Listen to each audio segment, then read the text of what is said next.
I see a still life for Matt on there. I'm sorry? I see a still life of Matt on Yeah, there. Matt has joined us again tonight. Welcome, Matt. He's Nice. he's put a few messages in the chat. Um, I didn't see that. it's Hi, yeah, all. he's joined us. So welcome, Matt. He's going to hang out with us tonight. And there's that. Did everybody outside of me, did everybody have a decent weekend? Hmm. Good. Anybody do anything fun? No Yeah. snow. I Just went I went to the show of shows and then my unit meeting yesterday in Louisville. Oh, nice. Okay. Very cool. So you were Watch. sort of down in the same direction I was yesterday. Yeah, yeah, a lot of 64. So you Yep. saw those snow flurries coming back, I'm guessing. We did, yeah. It wasn't too bad though. So, yeah, we were worried about that weather, especially once we passed Nashville.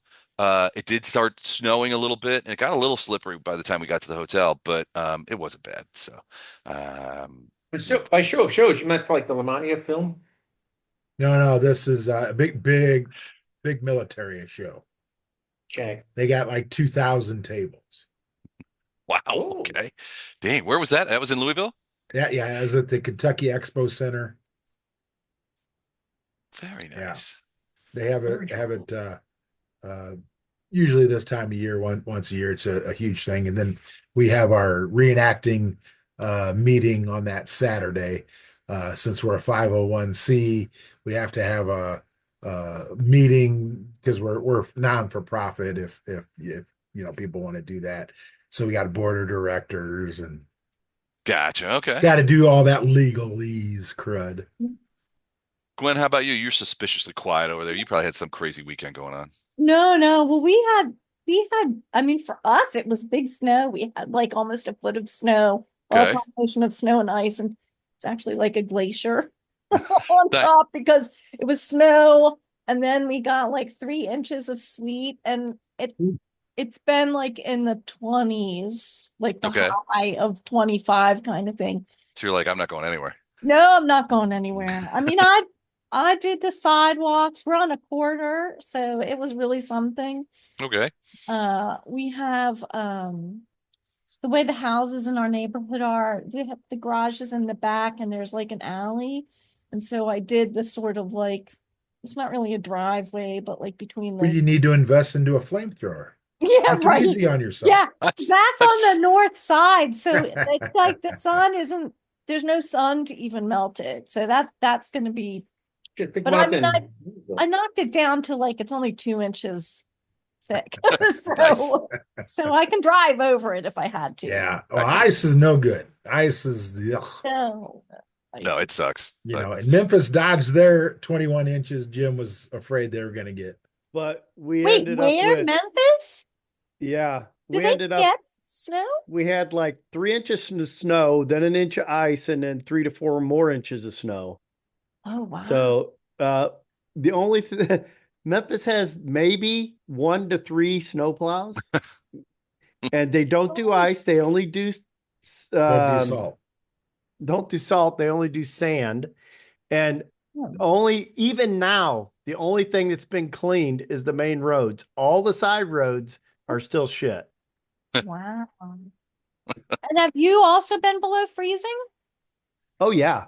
It So it's not only melting. to only today has it gotten back above freezing. It was Mm, probably in the 20s. It hovered in the 20s and down into the yeah, teens yeah, most of the time. that's what it's been here. As I say, So Les and I aren't going to see, it's going on to like 14 days that it's been below freezing yeah, we still have in single digits. yeah. beautiful, But this week beautiful. it's supposed to actually go over freezing a couple of days. Is it? Yeah. I hadn't heard that. Yeah. Tomorrow I think we're yeah. supposed to be up to like 34. Woohoo! Ooh, 34. there you go. Like I thought there was The another sun's storm shining. coming That too. feels good. yeah, yeah, yeah. I thought there was another storm coming too. Yeah, we got a Well, possible two other things, but I think that's gonna It's gonna so pass that it by. be there not is, much. but it's also weird because I think it's south of here that's the Carolinas are going to get hit. They Yeah, they got said Oh, they got they already smacked. are. Oh, Yeah. are they? Okay. Yeah. they said it was colder in Florida today than it is in Juneau, Alaska. Yeah, it was 22 in in Fort Myers, Florida. Can you imagine that? And it was like 33 in Juneau. It's insane. Craziness. So Yeah, we got pristine white snow last Saturday, so it was like just 10 inches of pristine white snow that immediately froze with rain on top of it, and then it stayed like that for a week, and now it's been under freezing the whole time, and now it's gray white snow. Yeah. It's not as pretty as it once was. Les, have you Yeah. heard from Eric or Dan? Eric said he was going to be a little late. Dan said he wasn't going to. He was sick and was not going to be able to make it today. You know those Floridians. Those guys who live in the South. They're fragile. It gets a Fragile little flowers. cold. You know. Little They bit of can't. cold and whoop, they're Yeah, inside. yeah, they're done. Yeah. He was So probably hit by an iguana, and a frozen iguana hit him in the head. Yeah, there you go. Yeah, all the iguanas are dropping out of the trees. speaking of guys from the South, Chuck has joined us tonight. Welcome, Chuck. Good Hey, to see you. Chuck. Howdy, I'm just watching. Well, welcome. We're glad you're here. All right, so And let's talk about For all of you bitching about how fragile the Southerners are, you're welcome to come visit when it's 100 for a month straight, Yeah, no kidding. No way. I'm gonna pass. Hard so I can watch you burst into flames and laugh. I spent 4 days in Galveston in July. I'm good forever, never going back there. I get that every day I walk into the shop, Chuck. Hardest year I ever had was the weekend I spent in Phoenix. Yeah, but it's a dry heat. Yeah, that's what they tell you. So it's the inside of my oven, but I'm not Yeah, going to as that I say, shit so either. is another. So, all right, so let's talk a little Dungeons and Dragons here. So last time we played, which was just last Sunday, by the way. Yeah. Last time we played, you guys had finished off or had finished what was going on in the Durst Mansion, and what a weird ending that was. You had found a vampire spawn who'd been chained down there, as a punishment by Strahd, apparently, for some sort of unnamed, undescribed failure on his part. That again, and you guys slew him, and then these like black robed, then it was like the house began talking to you. Yes, it was. So the house began talking to you. It was like, one must die, one must die. It was like the house needed a sacrifice before it would let you out. But you were like, screw that. You scooted up that ladder and got yourselves outside of the house. Before the house, because it was shaking, glass was breaking, all this kind of stuff was going on, and you guys managed to get out very quickly and avoid whatever problems may have accrued from you staying in the dank dungeons of the Durst Mansion. Gwen, question? Where's Did the you ever Durst find Mansion on the map? No, there was no child. It's in There Vallaki. It's in wasn't the town of Vallaki. Yeah, Okay. sorry. Okay. That was the day I was shoveling. I shoveled so much, hours and hours of Yeah. shoveling. And I was like, but it's like when you sit down, it's just deadly. And I was like, because I'm an hour different from you. Mhm. So like your 8 o'clock is my 9 o'clock. Yeah. I was like, I was okay at 7. I was really tired at 8. I was falling asleep by 8:30. So I was just like, I put a little note in the text. I hope you saw it. Yeah, we did. So we Like- saw that you were online, and it was like there was like a little thing in the chat box. It's like, look, I just can't. I gotta go. That was the This day. campaign 'cause is it too was, boring. like, it was so much snow. And I was like, a maniac probably, because I was so afraid of it, like congealing into like an iceberg. It did, but It did. yeah. Okay. But- Anyway, sorry. Yeah. Anyway, this is a map of Vallaki, the town in which you are in. It is a walled of sorts city. You guys are staying. This is the place where you guys stay at the Blue Water Inn. That's where you have lodgings right now. This is the Durst Mansion, the haunted house. Where is Vasha Desky's house? Yeah, So his place the is like sheriff right. or whatever. Well, he's a constable. He's not the Constable, sheriff. oh. He's just a constable. But his house is over here. Let me. It wasn't too far from the haunted house. It was not too far. No. In fact, he mentioned to you that he had seen you guys. His house is right here. Oh, okay. Let A me. little farther than I thought. Oh, near Yeah. the Yeah, gate? well, it's only just down the street. So the carriage was parked. Here, let me do this. Okay. So the carriage, so that was after you guys came out, there was like this untended carriage outside. So and it was at like this crossroads. So remember when you guys saw the like the what's the word I'm looking for? Like the two robed figures? Yeah. Hmm. That Yeah. was like right here. It was like down the street. So it was like right about there. Oh, Oh, okay. Okay. What is this big house behind the death house? That is an estate. That might be Lady Voctor's estate, the Oh, Voctor okay. house, but it might not be. I have to check. I think maybe this is Voctor house down here. I'd have to check to make Yeah, to no problem. No problem. yeah, If I it's don't have the not guys germane, here don't in worry front. about it. Yeah. Yeah. So so that first white square, that was where you saw the thing. The other side of that is the carriage was parked like right here outside, just right outside the thing. So the entrance to the house is like right about here. You guys came pouring out, and the carriage was right there. And so the constable saw he had been watching. You could see there's like a pretty much a direct line of sight from the constable's house to But hold on. Why is Les, this doing this this? is where we were at. Oh shit. No, I'm That's sorry. the haunted house. All right, never mind. What am I was looking at the wrong thing. That's the inn where you're at. Right. Sorry. wait, So that's not our inn, is it? no, that's No, the Blackwater Inn. it's a So Yeah. secondary the inn. guys were here Yeah, yeah, and the okay. carriage was parked right here. I'm sorry, you're right. His house is this isn't where his house is. His house is right here. Well, sorry, I got that wrong. It's like that one right there. Okay. Okay. So yeah, so he basically and he'd mentioned to you that he'd seen you guys go in, was worried. Well, at first he'd assumed that you guys maybe were with the Renfields or something like that. And but you know, he had seen that shut up. There we had seen he had seen the guys, the black cloak guys watching the house. And remember he had said there were some in the back, there were some, you know, kind of watching the house. So he came fairly quickly to the idea that you guys weren't with them because why would they watch their own guys go into their own hideout? He says you guys were in there for a long time. Then he didn't wait, let me rephrase. He did not see the carriage appear or get brought there. All he saw was like 1 minute it wasn't there, and the next minute it was there. He didn't see it arrive, but he's like, okay. And then he saw you guys come out, and he was like, okay, I wonder what's going on there. And then you got into the carriage, and that's when he said, you know what, I've got to get out there and help these guys because I'm worried that they're going to get attacked or something like that. And that's when he came and sort of came out and was like, because you remember you guys were in the carriage when he knocked on the carriage door.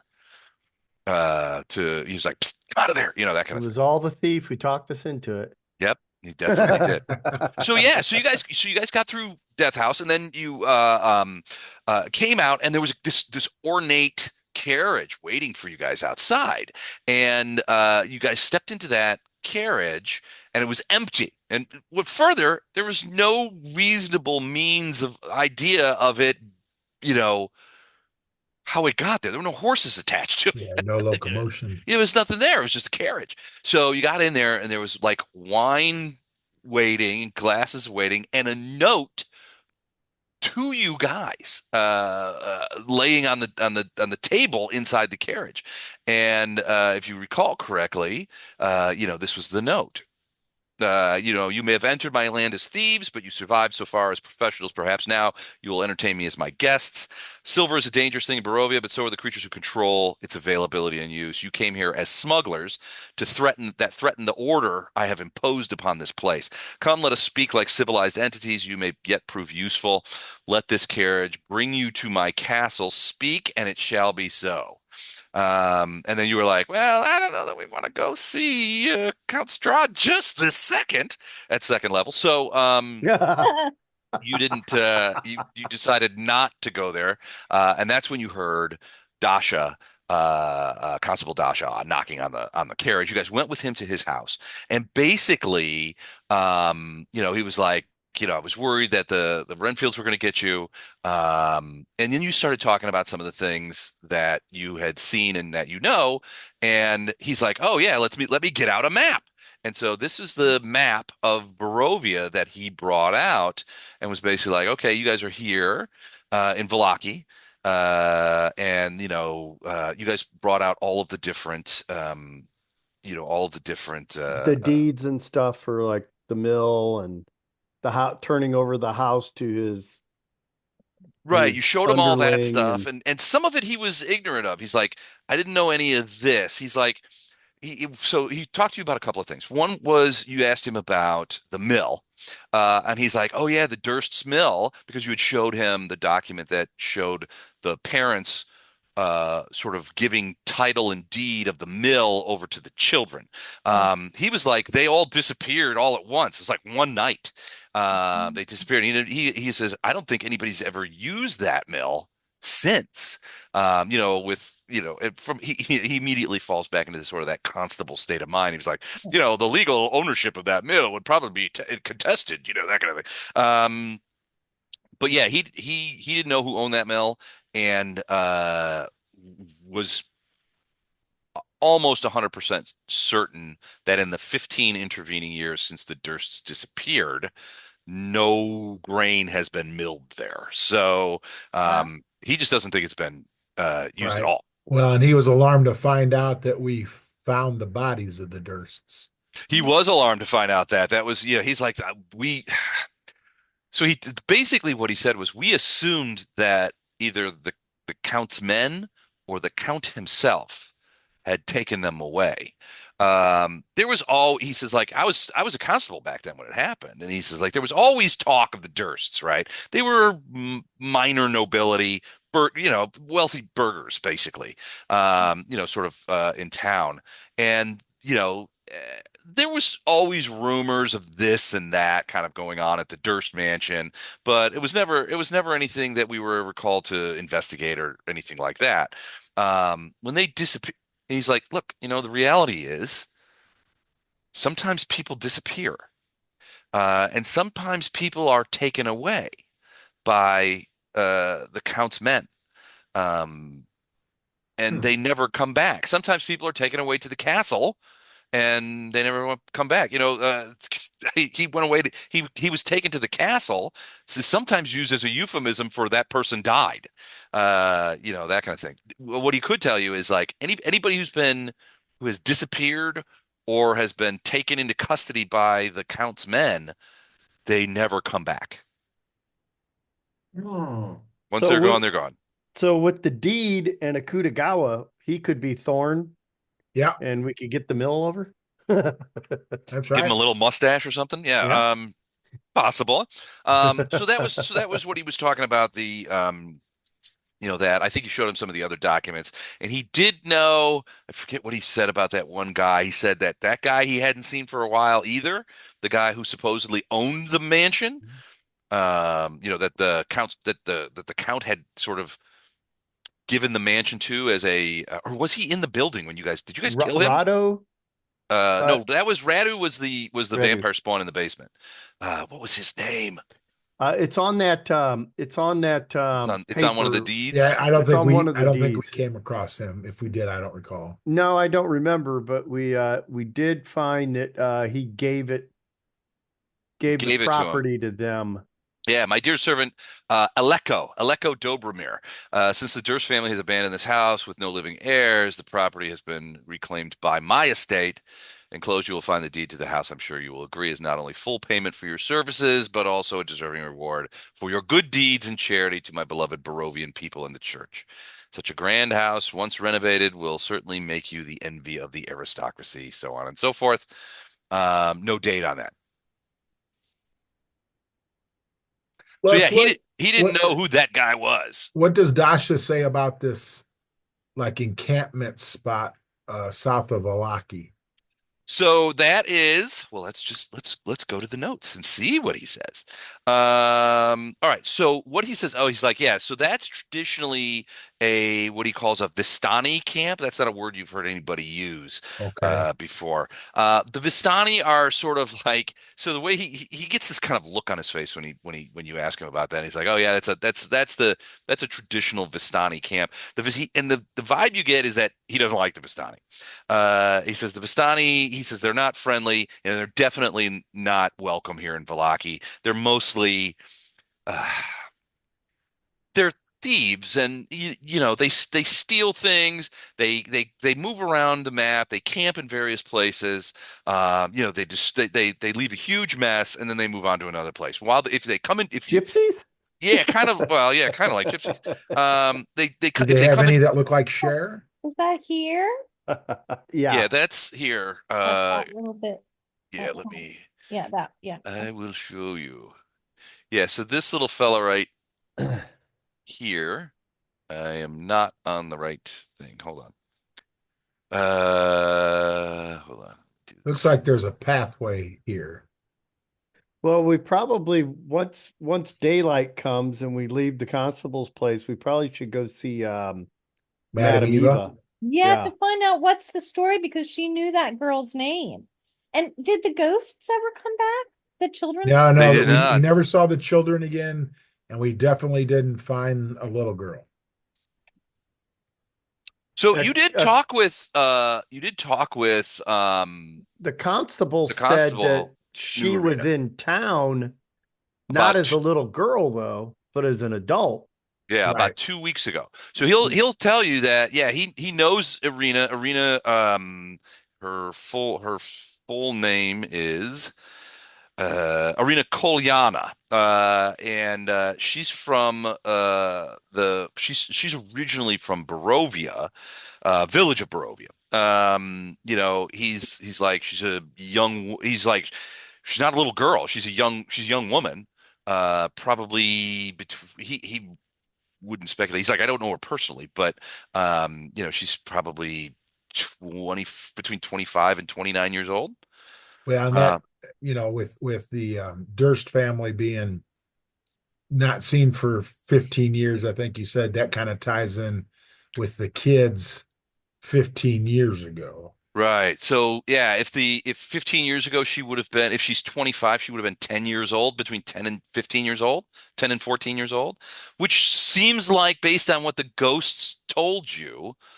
Maybe that she said the girl would be in danger. She was downstairs, which is so it's kind of a weird thing because you're basically having a ghost tell you to save a young woman or a girl from down in the basement, and when you come out, you learn that that girl is a woman, a grown woman who's very much alive. then So, somebody else saved her. Maybe she was Or in she the got house. out on her own. Right. Right. So wait. So wait. So Well, I'm Les, you need to show Gwen the picture of the baby. Oh, okay, hold on, I'm trying to the get to, oh, it's on the second map. baby that we fought. You found you Yeah, fought another the baby. glimmering mouther baby. Yeah. What? It's still an ugly baby. Yeah, it's quite an ugly baby. Hold on, let me. Oh, here we go. Definitely only a baby a mother would love. Wait. So the house wanted a sacrifice. Was this at midnight? We don't know a timeline. We don't know what time it was. It was dark out. Yeah, it was evening. I don't think it was quite midnight though. Okay, 1 second. Let's go back here. And that would just give Matt and Chuck a visual too. So yeah, here's you guys were skedaddling. Wait, that's not the right one. That's the room above. Wrong one. Is it that one? Oh no, I was in the right one the One first more time. down. Yep, I was in the right one the first time. So yeah, here's the baby. Uh, See, here you go. that's There not a it is. baby. There it is. That's a little baby. That's not a baby. All right, hold on. Let me get rid of that. Here's the baby. Baby Walter. Is it an God. altar? What is going on? I don't know. We're having a hell of a time. Here we go. There's the There baby. it is. Goodness. Oh my goodness. So Okay, yeah, that's pretty horrible. not pleasant. So Horrible. yeah, small and ugly. And quick. And then you guys killed Radu, who was a vampire spawn, and in a pretty bad way too. He was not in good shape. He'd been down there for a while. And at first, he assumed that you guys had come down to kill him. But even though you eventually did kill him, that wasn't your initial. I don't know that that was your initial idea. So He talked us into it. yeah. Well, and the baby took a real shine to Kunagawa. Hmm. Yeah, Yeah, well, he it was did. took a shine to everybody. But yeah, so basically he says that camp down there is a it's about a mile and a half, 2 miles outside of Valaki's walls, but Vistani are not allowed in Vallaki. So the guards will keep he's like as a constable and sometimes I do guard work.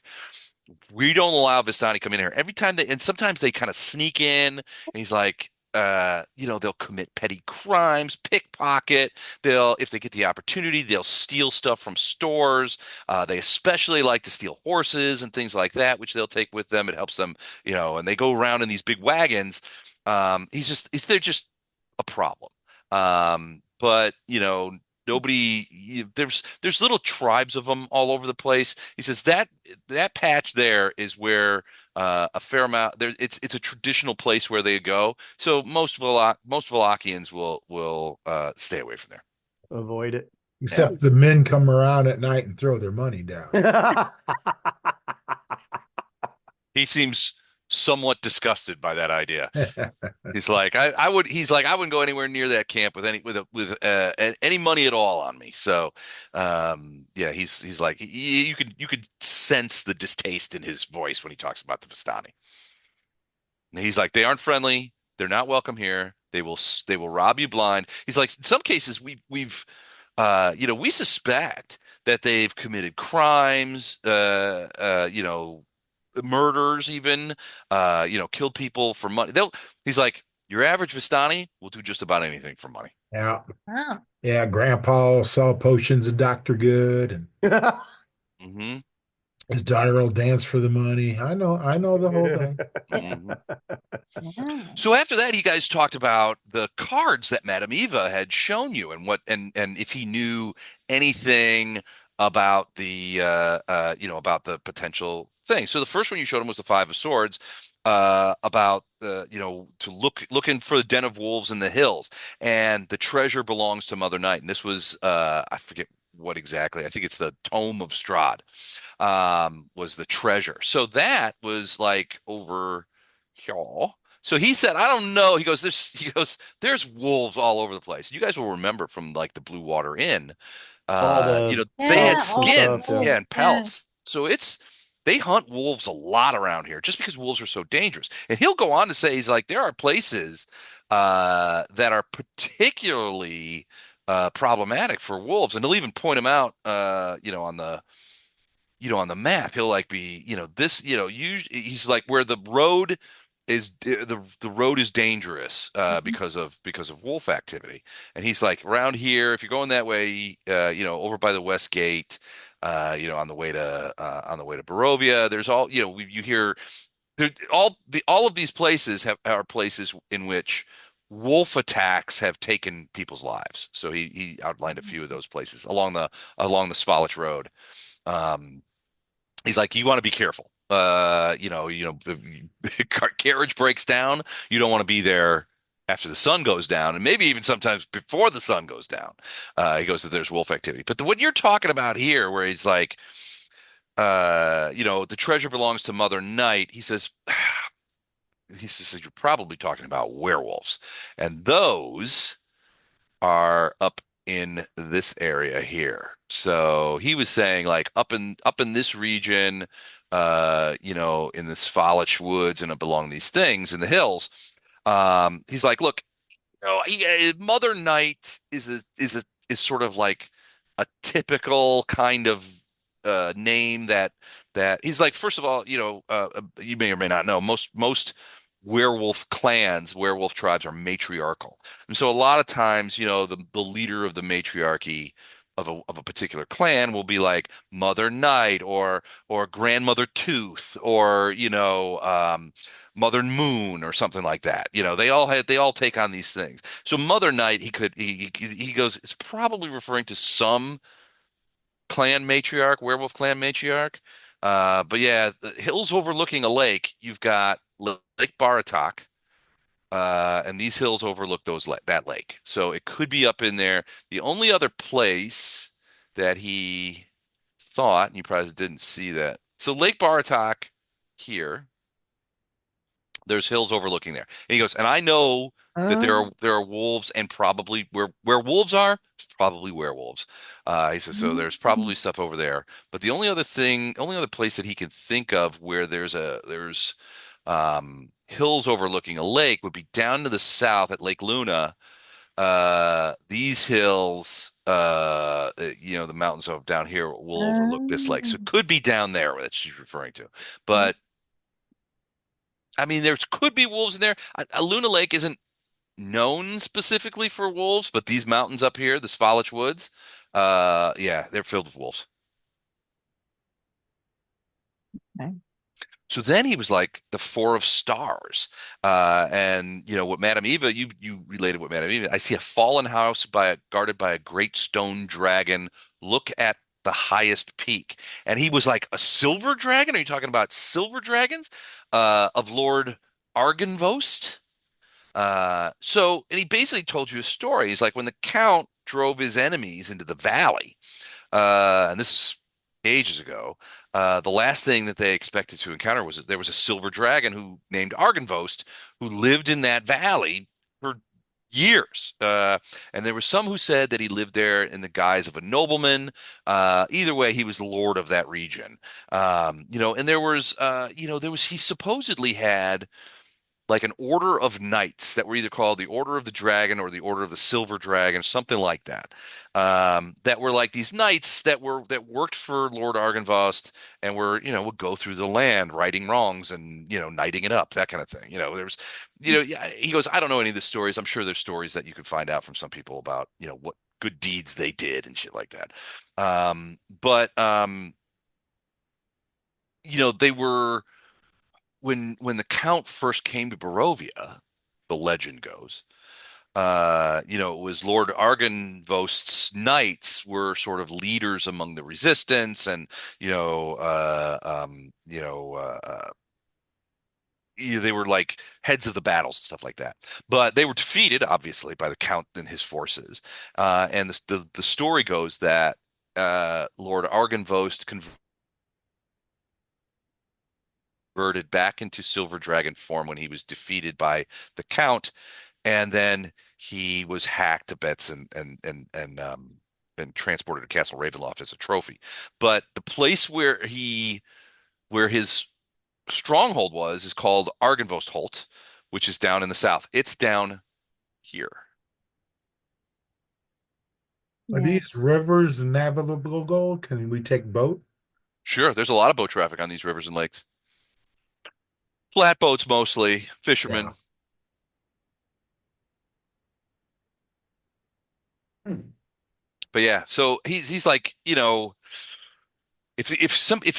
Madame Eva, and he's familiar with Madame Eva, and he's like, basically, as far as I am aware, Argynvost was the only dragon ever to live in Barovia. Is Mata Eva considered Vistani? I think yes, but I also think she gets a pass. She gets a pass because she's lived in Vallaki, most of her life. So, but yeah, I think she does come from Vistani blood. Now that you mention it, nobody thinks of her that way though. She's very nice when she's not making weird pronouncements. We got a lot of options. What's our next play, boys and girls? Well, I think once we're done here at the Constables, we need to go see Madame Eva. Yeah. See if she can maybe point see us what in she the says. next I think direction. we are leaning towards investigating the old mill. Does that sound correct? If that's, I mean, we've got the deed. I don't know if that's the next place to go What or do these not. red boxes indicate, Les? Wolves. Those are places where wolf attacks have taken Okay. place on the road. It's so he's like there are places on the old Svalich road where it's dangerous to be after in the evenings because of wolf attacks and things like that. It's not great to have lone travelers on the road at night, regardless. But in Is it those less particular safe to go places have, through the woods straight? you know, Mm. I'm just there's a looking at the old mill, it looks like you yeah, can cut there's a straight fair through. amount of activity to the south. You'll come across so south of Vallaki, outside of the walls, there are farms, homesteads. The woodcutters live out there. That kind of stuff. So it's not. I mean, it's not like everywhere is dangerous all the time at night. I mean, most people who live outside of the walls of Vallaki they lock up their homes at night. A lot of those farmsteads are little mini fortresses for the families that live there. And a lot of times they'll cluster, you'll have two or three. Farms. Imagine, yeah, you'll have two or three farms or four farmsteads. Sort of the houses will be clustered kind of close together, Yeah, but the but the fields. farms will go out in different directions, right? The land that they farm will be separated. So, but yeah, but it's wise not to be alone in the woods at night. So How long do they say the travel would be if we cut the road to like there? It's a good it's a good half day's walk to the old mill from here. Okay. Maybe mm, 3/4 of a day. And I we'll believe the probably have constable to was also going to look into possible blacksmith Smiths. for us. Was that correct? That's right. Yeah, Yeah. So you'd on the mentioned lowdown. yeah, you were going to look for because he sort of Somebody admit. to Go Well, ahead. we to need somebody adjust to alter the chainmail too. chainmail for the Hmm. barbarian. That's right. You got some chainmail, Gwen. Yes, I think. Did I put it in my inventory? Yeah, It's got to be you got it. fixed. I don't So think you're wearing it Right, yet. I'm not wearing it. I'm wearing the scale mail, but I did put it in my inventory so that I would be carrying So it. yeah, we need to definitely do that. Yeah. So the other card he talked about was the wizard card, the Master of Stars. And what Madame Eva told you was look to the wizard's tower, look for a wizard's tower on a lake, let the wizard's name and servant guide you to that which you seek. And he's like, Wizard's Tower? He's like, he told you a story about a wizard, an archwizard, who worked for the Count, who eventually made himself into a lich. It was a legendary experimenter, but he had built a tower, now probably deserted, or certainly no one goes there on Lake Baratok. So right here, Yeah. it's like in a weird sort of peninsular island that pokes into Lake Baratok. I was gonna say if And we're gonna that go see a wizard, we need to go to the one that makes the wines. and that's also where we thought there was hills overlooking a lake where we might find. Yeah, and so I mean, I think you guys talked about it a little bit, Alex. It's like so if there's werewolves up in these hills overlooking Lake Baratok, and you went there to this wizard's tower to see if you could find what you needed. I think that was the Raven thing or something like that. It might be worth the trip. But yeah, the old mill is about yeah, I'd say 3/4, probably like a 6 to 8 hour walk So we through the would Here be woods. along the spending road. the night out there. Cross country. If you go along the road, it'll take you a day and a half It looks like on it's only foot. 61.6 feet. Yeah, just sleep over there.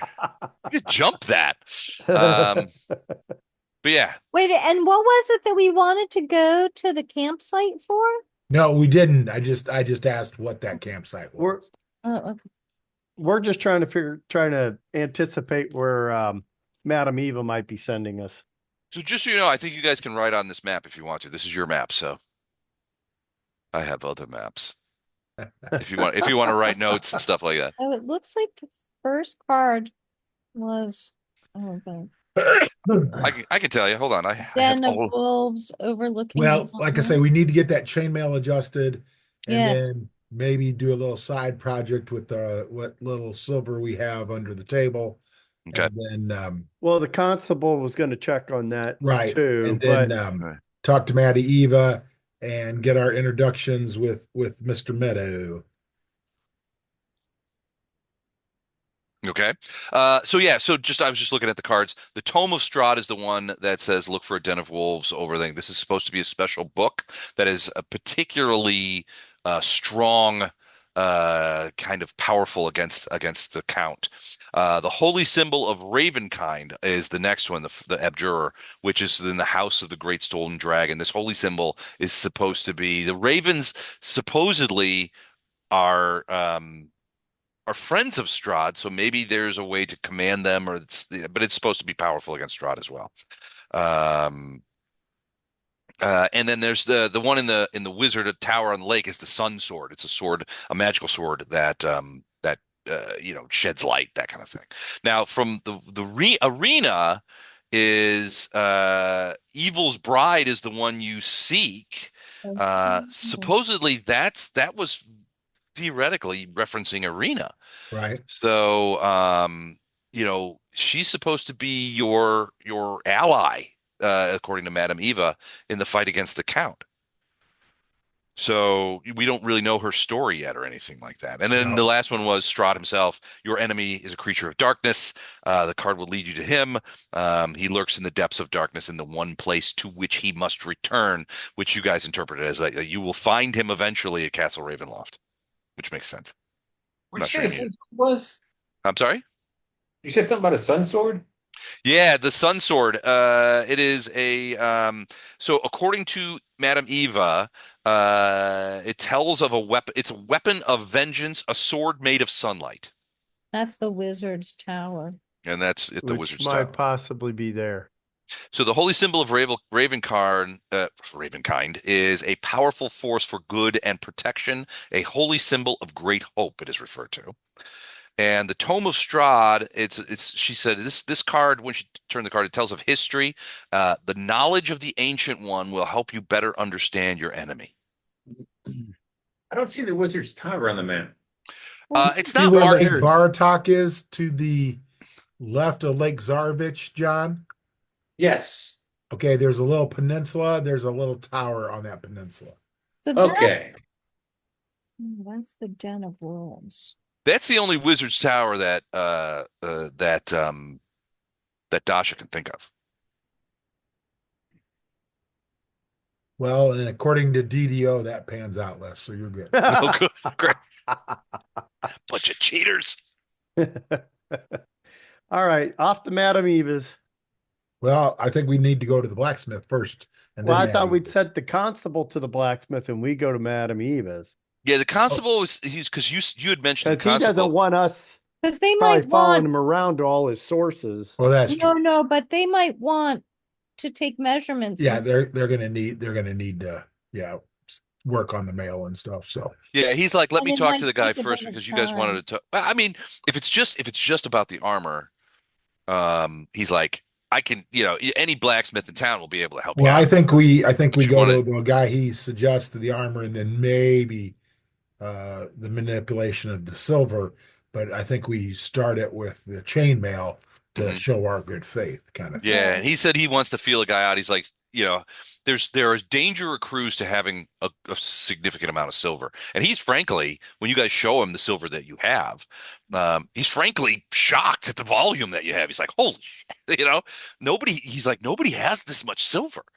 Certainly not enough to make a weapon out of. Where did you? Yeah. He's like, where did you get this? He examines the coins. He's like, these coins aren't from around here. No one would take silver and make it into a coin. The only silver he has, you'll remember, is the little thing that he hung on the wall, on the door. On I the mean, door, yeah. the little charm that he hung on the door. And he didn't come out and say this is silver, but With the it little looks like silver. levitating eyeball inside, how he Yeah. gets that to stay in there. Yeah, it's weird. I don't know. It's crazy. It must be magnetic silver. Can I use it as a ninja star? Yeah, you could if you I don't sharpen know. it. Yeah. Well, but he'll tell you, he says, this came to me from, my parents, my mom. They always hung it on the door at night to protect them from, supposedly it has magical powers that keep, the count's servants. That's all he really refers to them as, is keep them from passing Did through the door. put it on the inside or where like anybody Yeah, It's you walks put it the on the Oh no, it's inside. on the yeah. inside. on the inside so no one can see? Yeah. But he says it has power. He says no one has ever none of the count servants have ever passed my doorway. Mm. So you get the impression that he's definitely not uh not a friend of the count. He's But not a fan of the count. he's not a friend of the count, an FOC. But yeah, so I mean that's what he'll tell you is like, look, that kind of stuff. So he'll talk to the guy, the blacksmith, and sort of feel him out about the idea of silver because frankly, if you just walked up to somebody and popped this down on their plate and said, "Hey, I have a shitload of silver. Will you make me a sword They out of this?" report you. They will well, they might report you. Yeah, exactly. And they would certainly freak out and maybe report you. You'd have to be the right sort of person. So let me, he goes, I got a guy in mind. Let me talk to him, and feel him out. And if it pans out, and I feel like he's amenable, I'll give him your name and I'll recommend it. That kind of Okay. Well, we could at least ask about the armor, having it fitted, seeing how long that would take, and we could just suss him out, see if we like the cut of his jib. Yep. So, I mean, do you guys have other questions for him other than that kind of No, stuff? I think he covered a lot for us. He did, yeah.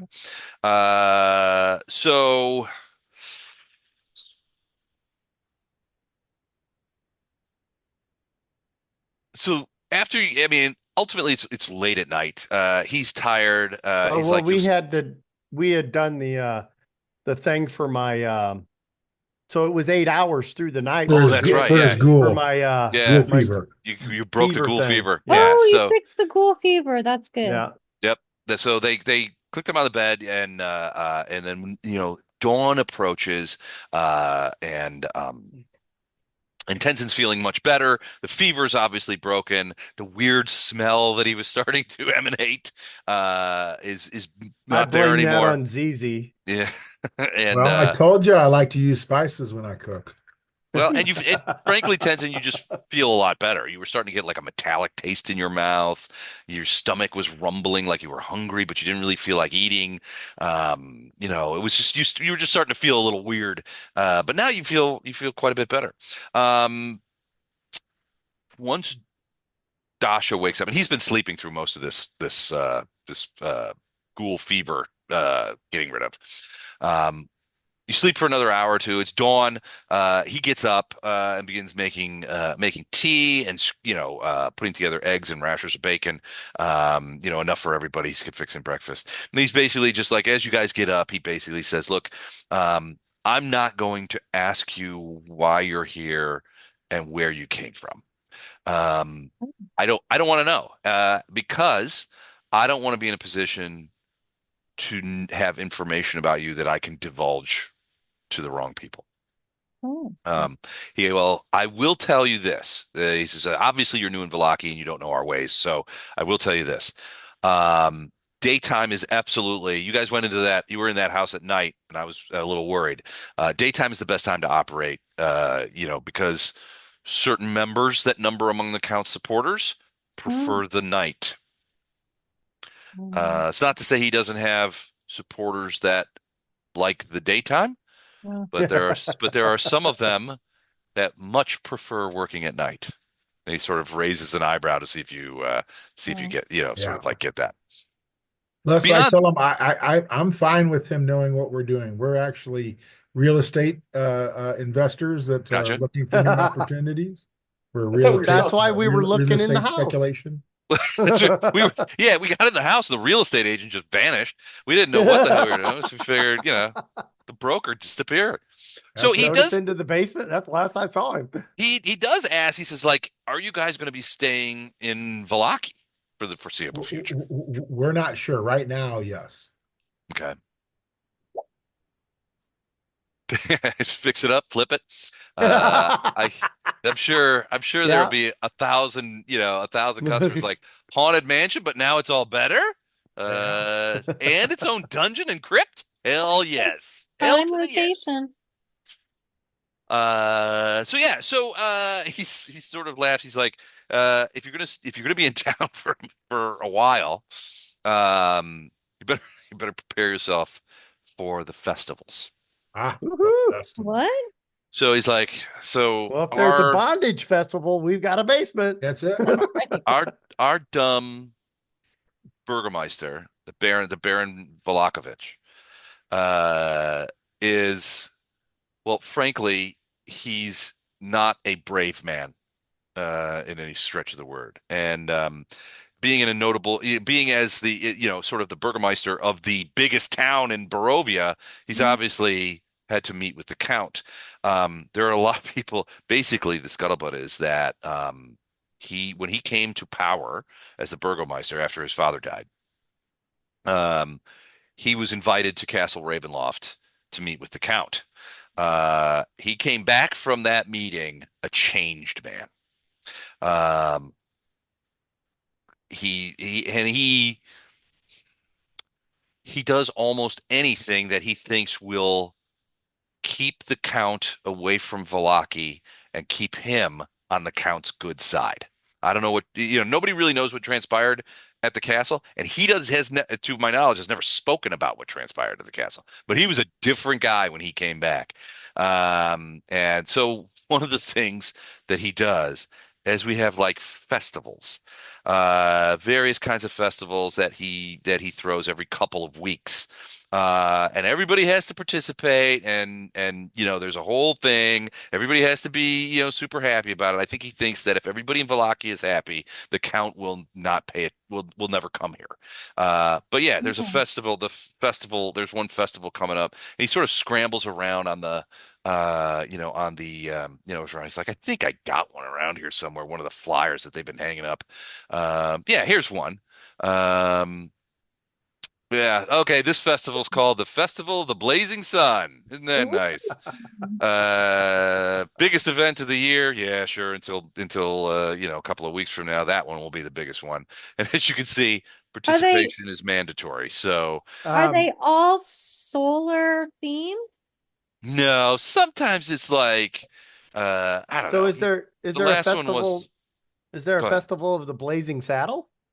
No, there's not. We had one, and everybody served. Beans were served to everybody, sort of free bean meals. But it And you was got a a shitload of silver. just let me tell you, that did not work out the way everybody hoped. But yeah, this one's called the Festival of the Blazing Sun, and it's happening. Sonstas is about 3 days away, Mm. so they're putting up flyers now. Uh, Keep a smile. Be prepared to plaster a smile on your face. So we could make it in 3 days if we wanted to go to the festival, which might be a good way to sort of scope out, the blocky, the people, We Land would and be able band. to make it to the mill and back, but I don't know that we'd be able to make it to the Wizard's Tower and back. I wouldn't say the Wizard Tower might be the place to go just quite yet, Yeah. but I'm sure Madam Evil will tell us. Okay. All right. So eventually breakfast is served. You guys have a nice breakfast. The tea is excellent. He's like, I gotta go to work, so you guys gotta go. But he's like, you know where I live. You're welcome here anytime. If you're worried about or need protection during the evening, and as he sort of takes down the medallion and sets it in what is obviously the place where the medallion goes on the shelf. He's like, you should be good. But he's like, if I was you guys, and like I said, I don't know what you're up to, and I don't want to know. But if you can do it in daytime, in daylight, try to do it in daylight. He says it cuts out a section of some of the Count's servants.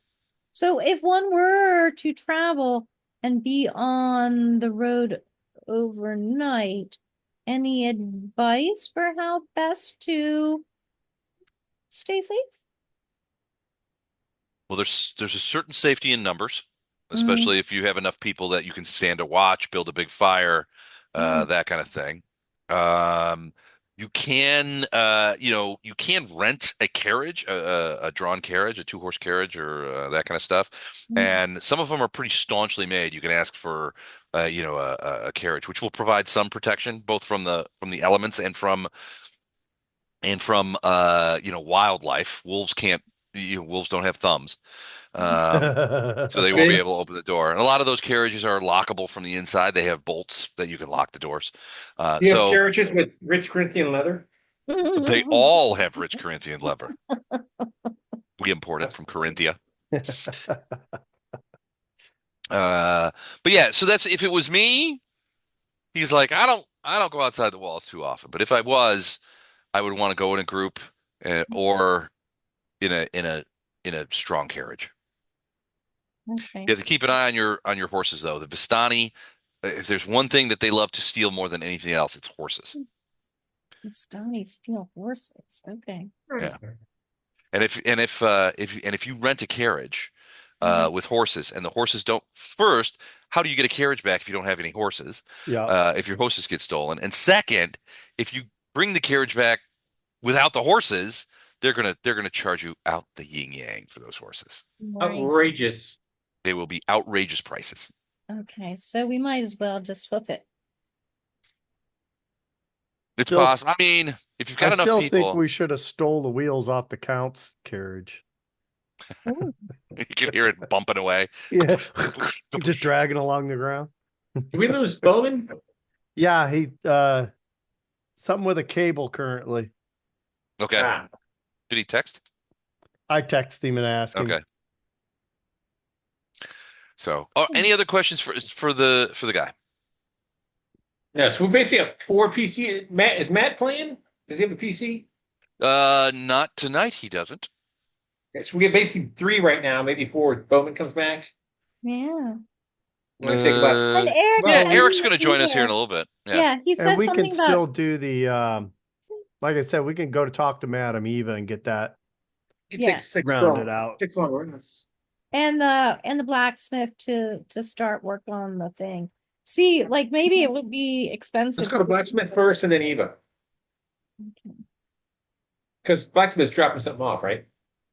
Right. I guess, and also like inquiring like how much it would be to have it downsize, as it were. Uh, Right. I see, said the blind man. Has Okay. he picked up his hammer to saw? Are you to go to that one blacksmith that you guys scoped out? Here, let me do this. Is this the guy that was recommended by the constable? Well, I say Uh, let the constable go first. We go to Madam Eva. We can always talk to the constable and see if he says it's okay. Okay. Oh, okay. I have not shown you the blacksmith. You guys did pass a blacksmith. Here we go. And he's right there. Can you see him? Oh yeah. That's one of several that is in the town. You're not sure if it's the one he's referring to though. Well, I'd rather go to the guy that even if we don't trust him immediately, like we want to build up some rapport with him before we spring the silver on him. Hmm. I'd rather go to the guy the constable is thinking, like recommend. Well, let the constable figure out who might deal with the silver, and we'll just hang on to that till we have to. Okay. All right, cool. So, hold on, let me do this real quick. Just marking it up. So it's Vasha, not Dasha. I don't know why I said Dasha. I'm an idiot. That was his twin brother. Twin brother Dasha. All right. So yeah. So you guys eventually take your leave of Vasha's house. He admonishes you, be careful. Don't do anything crazy. That kind of stuff. And he's like, come back if you need my help. If the Blackwater Inn is open that early in the morning, we could get breakfast. So we would be coming out of the inn instead of Bosch's house. Hmm. Yeah, it's not too long after dawn. Even though there's not a lot of. Do we use head preference? He did make you guys some eggs, yeah. And Are coffee you a and tea. hobbit? No, but yeah, exactly. I thought we just had breakfast with excellent tea. But You what know what you about said, Les? but what about second breakfast? All right, let's do that. All right, let's do that. Blackwater. Do the I'm just Vallakians thinking even if know we go about in second there- breakfast? We go in there, you have your breakfast beer, and out the door you go. Okay. Here. So yeah, well, a little tot to get you on the road. All right, so yeah, you come out. It's dawn, and it's a few minutes after dawn. It's still quite early in the morning though, but there are people on the streets. It's frankly, despite the massive amount of strangeness that occurred last night in the Durst Mansion, the um the streets of Vallaki are largely normal, right? Stores are opening, people are wandering around. You hear the call of various mongers, War, Coster. Um, There's uh, Mr. B. there he is. He's back. And as you walk through, you see thing. You pass as you're walking down to the Blackwater Tavern. You can see the guy sweeping off the step, and that kind of stuff. People pass you, and as you're pass by, you have these weirdly cheerful. It's like somebody admonishes you guys, "Smile! Don't forget to smile!" as they walk by. And another group of people are like, "Festival's coming! Isn't that great?" And everybody's got these like weird smiles when they walk, on their faces. So give me a quick perception check. Do they seem like Stepford wives, like their eyes are dead, or Well, if their eyes aren't dead. I mean, they Rolled into the back of their heads. so Tenzin's worried about something else, but the rest of you kind of, I mean, it's definitely forced, right? And as they're walking, unless they're talking to somebody, their faces, their smiles sort of like go back, or their faces kind of go back to normal. But whenever you can see it on the street. Whenever two groups pass, they're like, "Festival's coming! Isn't that great? Yeah, all's well that ends well." That kind of stuff. As you're kind of walking, one of the things that you're kind of walking around and you're heading towards the Blackwater, and the guy's there, and he's sweeping out, and he's like, "Yeah, we just opened. There's a fresh barrel of ale tapped. If you need a toddy before Pick me up. breakfast." He's not smiling. He seems normal. he seems normal? Yeah. Okay. So he's like, "What can I get you?" Might as well throw a round on there right off the bat, and then I'll buy that keg. All right. I'll buy By that the cake. I'll buy that. How much for the keg? I have all this silver. Then just watch everybody freak out. So he says his name is Thalric, and he is not the proprietor. He's the morning guy. The proprietor is one moment Where are we? We at the Blackwater? Wait, at the Blackwater. Yeah, this we isn't thought the we. Blue Water is the one where we spent the night, the first night, right? Correct. Like, Yeah, Yes. but we thought since it's so close to Vash's, we'd go into the Blackwater right off the bat to be coming out of there As necessarily opposed to Vasha's. right, instead of his house. right. That protects him a little bit. So you learn sort of obliquely that Thalric is the morning guy, right? He's the opener. But the guy who owns it is Seren is his name, Seren, Duskfall, and that is Named after the poison gas? no, with an E, two E's, not Seren poison gas. So the Blackwater tavern, I remember you guys made a joke like every tavern in this town is named after some sort of body of water. The Blackwater is actually, his name is Duskfall, the owners, and basically the story is that his last name refers to the place where his family is originally from. And it's a waterfall, and the water has a the legend is the water has a very dark quality. It seems almost black when you look at it from afar. Although Russia's Susher, according to the rumors, it's regular water. It just looks black from when you look at it from a Yeah, distance. we know he's a doobie brother. He's a doobie brother. They don't sell doobies here. You can get those at the Blue Water Inn. That's where all those 420 skanks go, But basically that's what the tavern is named the Blackwaters because of boss anyway. But he's like, but that's the boss. I'm Thalric. Lines them up for you, that kind of thing. There's a couple, as you guys are sitting there, a couple people kind of wander in.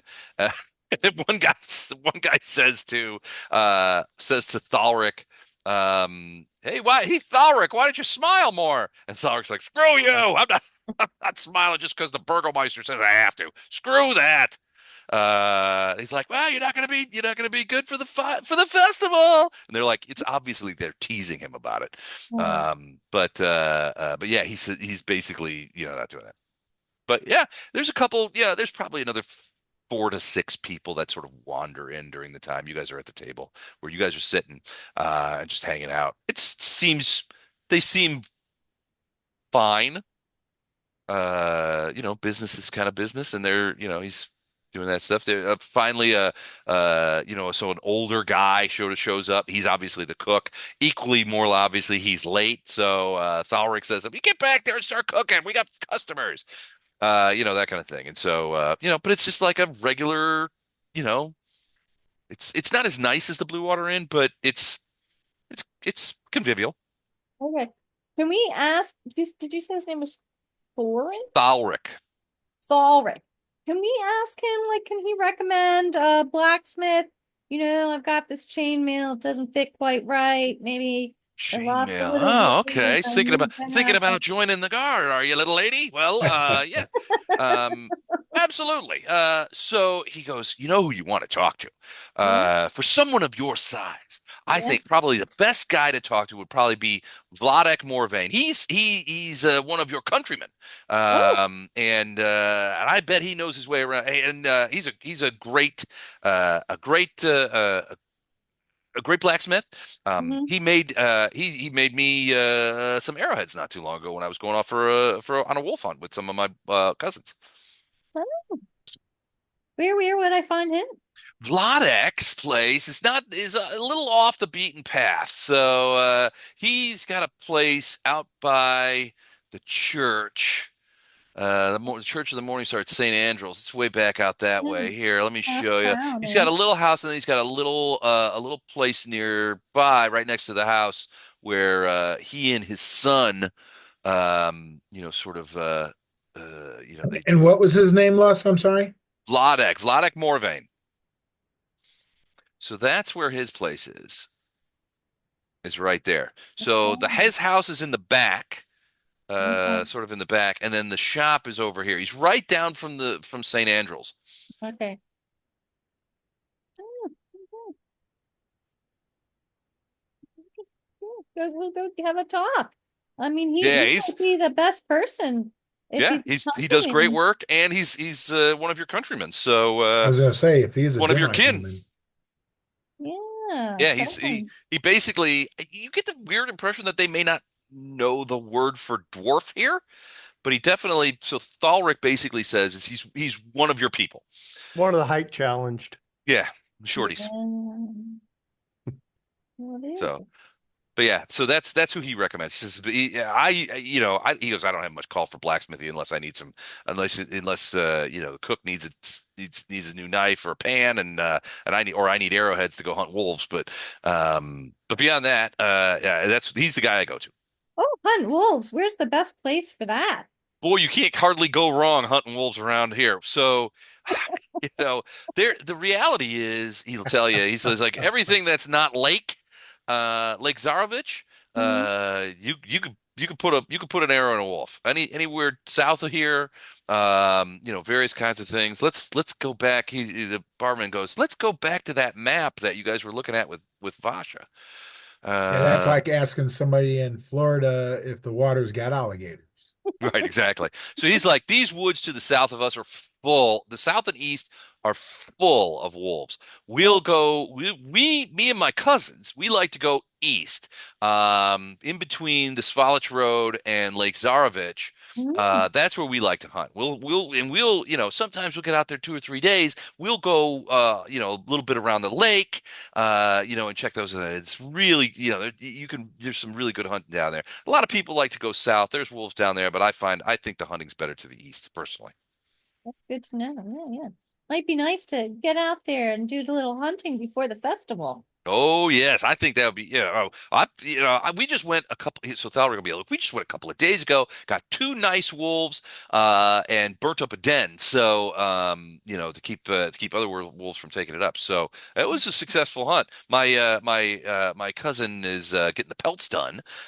He's gonna make a blanket for his child out of it, so it'll be nice and warm. Nice, so sweet. And where's the best place to get the pelts taken care of? So there's a couple of tanners in town that'll do it. Probably my favorite, or at least my cousin's favorite. I don't deal with all that kind of stuff. Is One second, let me look through my phone book of Barovian names. So that would be Vesna Radic, would be my recommendation, and he is. Me get over the wrong thing. No, I'm good. So Vesna is over here. And we'll just he lives and works here. So down in south. Now, I'll tell you, there's a couple of different tanners that work down there, and there's a reason why they live down in the south of the city is because sometimes the stink down there is rough. Did you guys know that they use pee to tan those hides? It's crazy. He's always coming around trying to get people to pee in a bucket for him. You can hear him. I need some dwarf pee. Yeah, I say, give him some dwarfy. I say, Tenzin, we need to go down there. I think ours will be industrial style. Or you know what? You know what they say? Orc pee steams in the summertime. That's it. So, but I yeah, think, Vesna is I the think guy I that would one go to. needs to be written down, Les. He thinks orc pee steams in the summertime. Yeah, I think you need to put yourself on that one. That's a good one for Tiny Batman. That'd make a dynamite shirt. But he's like, I don't handle that kind of stuff. I just give the pelts to my brother. He handles it. But I'm pretty sure that's the guy he goes to down there. There's a couple other tanners that are parked right around at that bottom of the area there. They park them all in the same place because of the stench. They don't want to funkify the whole town. No. Yeah, so that wouldn't be very nice, but okay. Okay.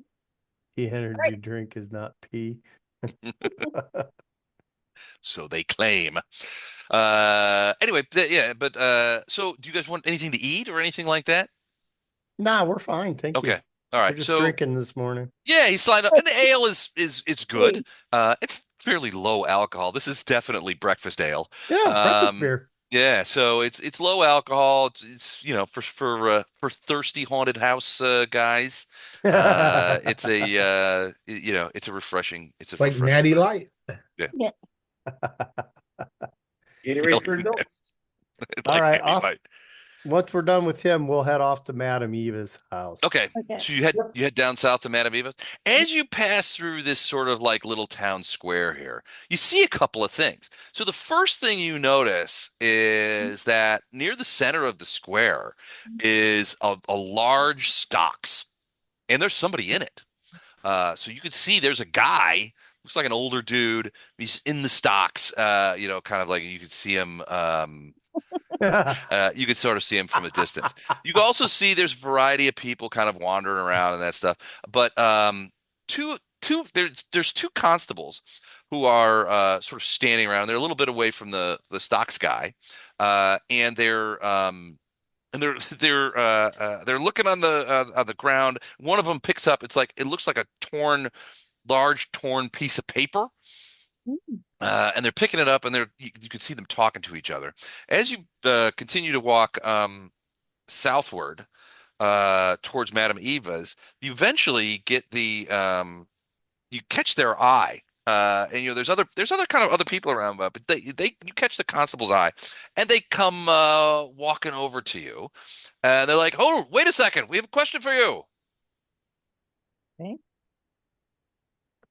Eric, welcome. Greetings. Greetings. Can you hear me? Greetings. Glad to have you back. Hey, Eric. Can you hear me? Yep. Yeah, just in Hooray. time. How's the I'm sink? glad to be here. Yeah. Sorry I'm so late. That's Good all to right. see you all. How's the sink? The I got that done. It's Oh, great. good. Awesome. Very good. All right. Piece of So cake. these constables kind of roll up to you and they have these goofy smiles plastered on their faces, which you suspect are not their normal thing. They're like, "Hello, good morning. It's a beautiful morning, isn't it? Can you stop for a second? We have a few questions for you." So you stop over there, and they're like, "Tell me something. Have you seen anybody vandalizing the posters?" And they pull out. So it's like a poster that they're throwing out. It's been torn in half, and you get another look at it, and frankly, you're like, it's also been graffitied. Who Hold on a second, and I'll show who you what I would do mean. such a Is terrible it written thing? in Goblin? No, Oh. no. So it's torn in half, and it's a poster for the festival of the Blazing Sun thing that's coming up this weekend.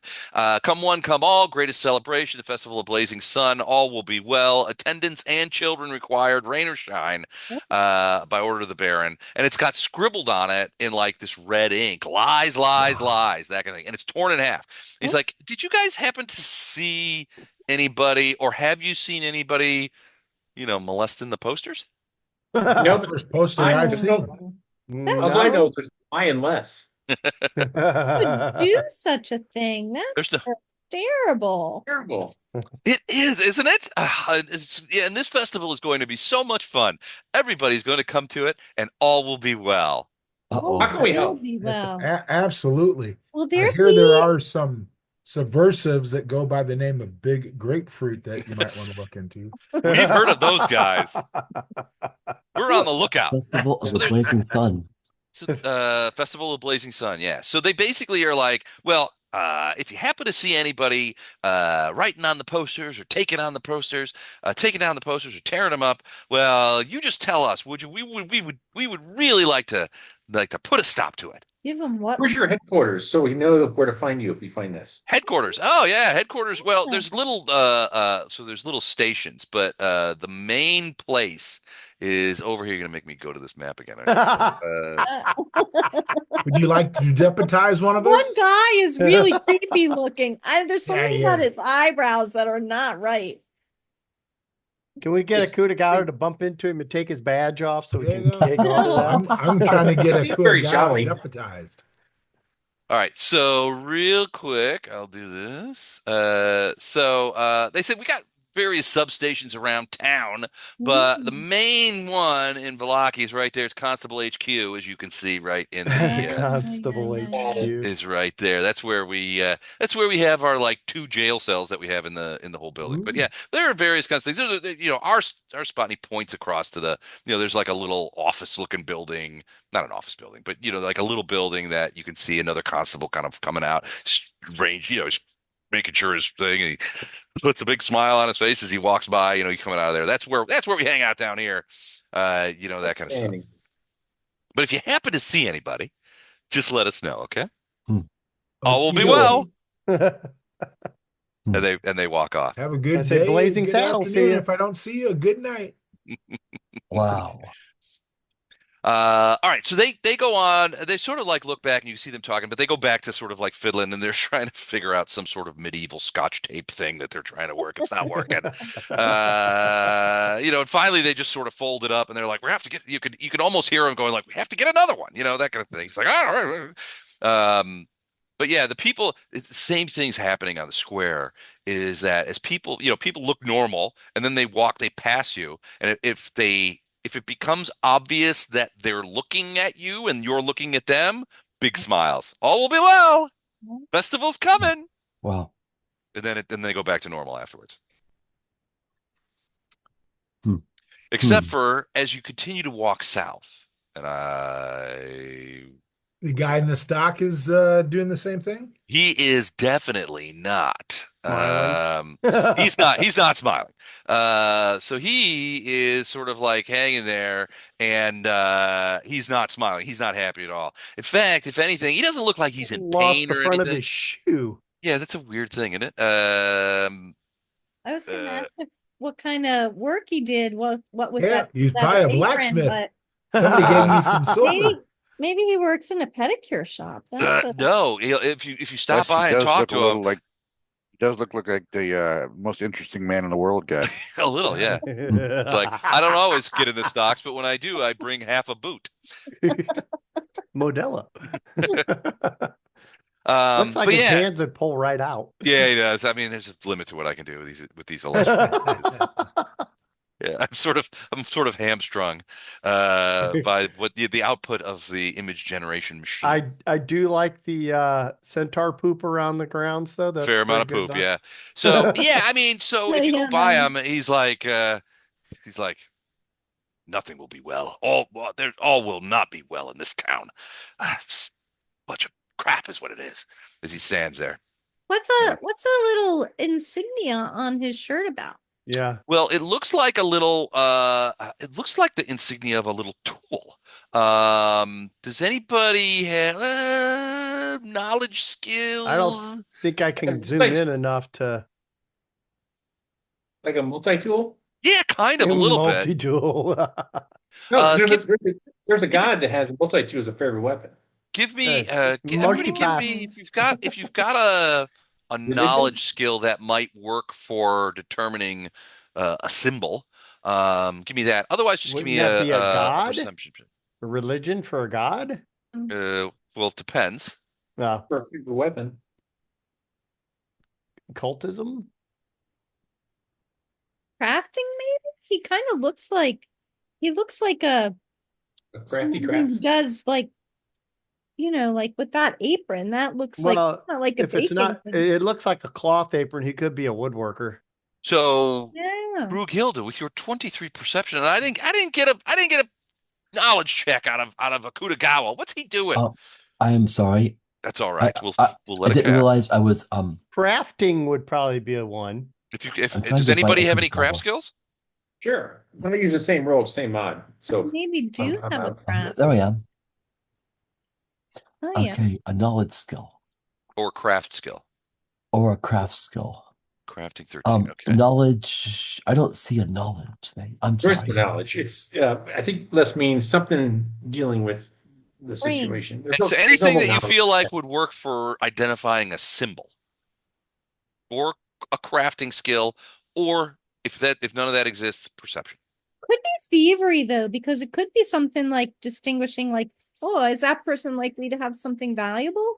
Or is that likely to be Yeah, that? I don't I'll think try this. thievery would I'm not pertain. saying, I'm not accusing you of thievery. I got a 12. I didn't do so well. No, you didn't. That's okay. Grughilda, with your perception 23, first you're like, well, that looks kind of familiar, although weirdly different. But you remember your childhood in the dwarven enclave there where you lived. That the people who made shoes and boots had these kind of tools that they used that would be these fold out things. And it was like a sort of a combination of a measuring stick and a small curved knife. And it looked a lot like that thing. So he's a cobbler. He could be. Wow, I should have He's a known. cobbler who can't finish his boots. Well, maybe that's the fashion though. Like, Well, that Easier could be psychological just to drive him nuts. He's got to look at the unfinished boot while he's in the stock.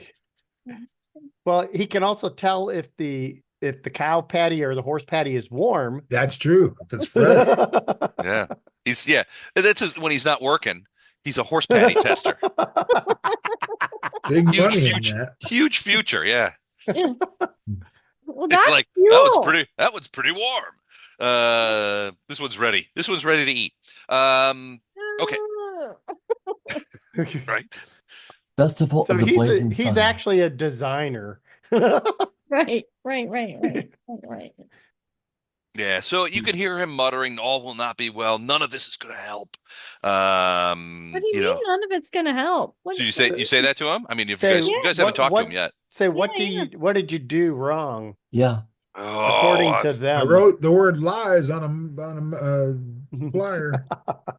I Are wrote, you a flyer molester? cobbler. I'm a flyer molester. That's right. I'm writing that down too. I'll be right back on a run to the restroom. Okay. Let me see. No, he sort of laughs sort of derisively. He's like, "What did I do? I got caught for public pessimism." Oh, Wow. And he's Well, like, that's a darn shame. yeah, he's like, "Look, they want me to smile. They want me to do those things, but honestly, I just can't. I can't. Not Who wants you anymore. to smile? Everybody around here wants me to smile, but I can't anymore.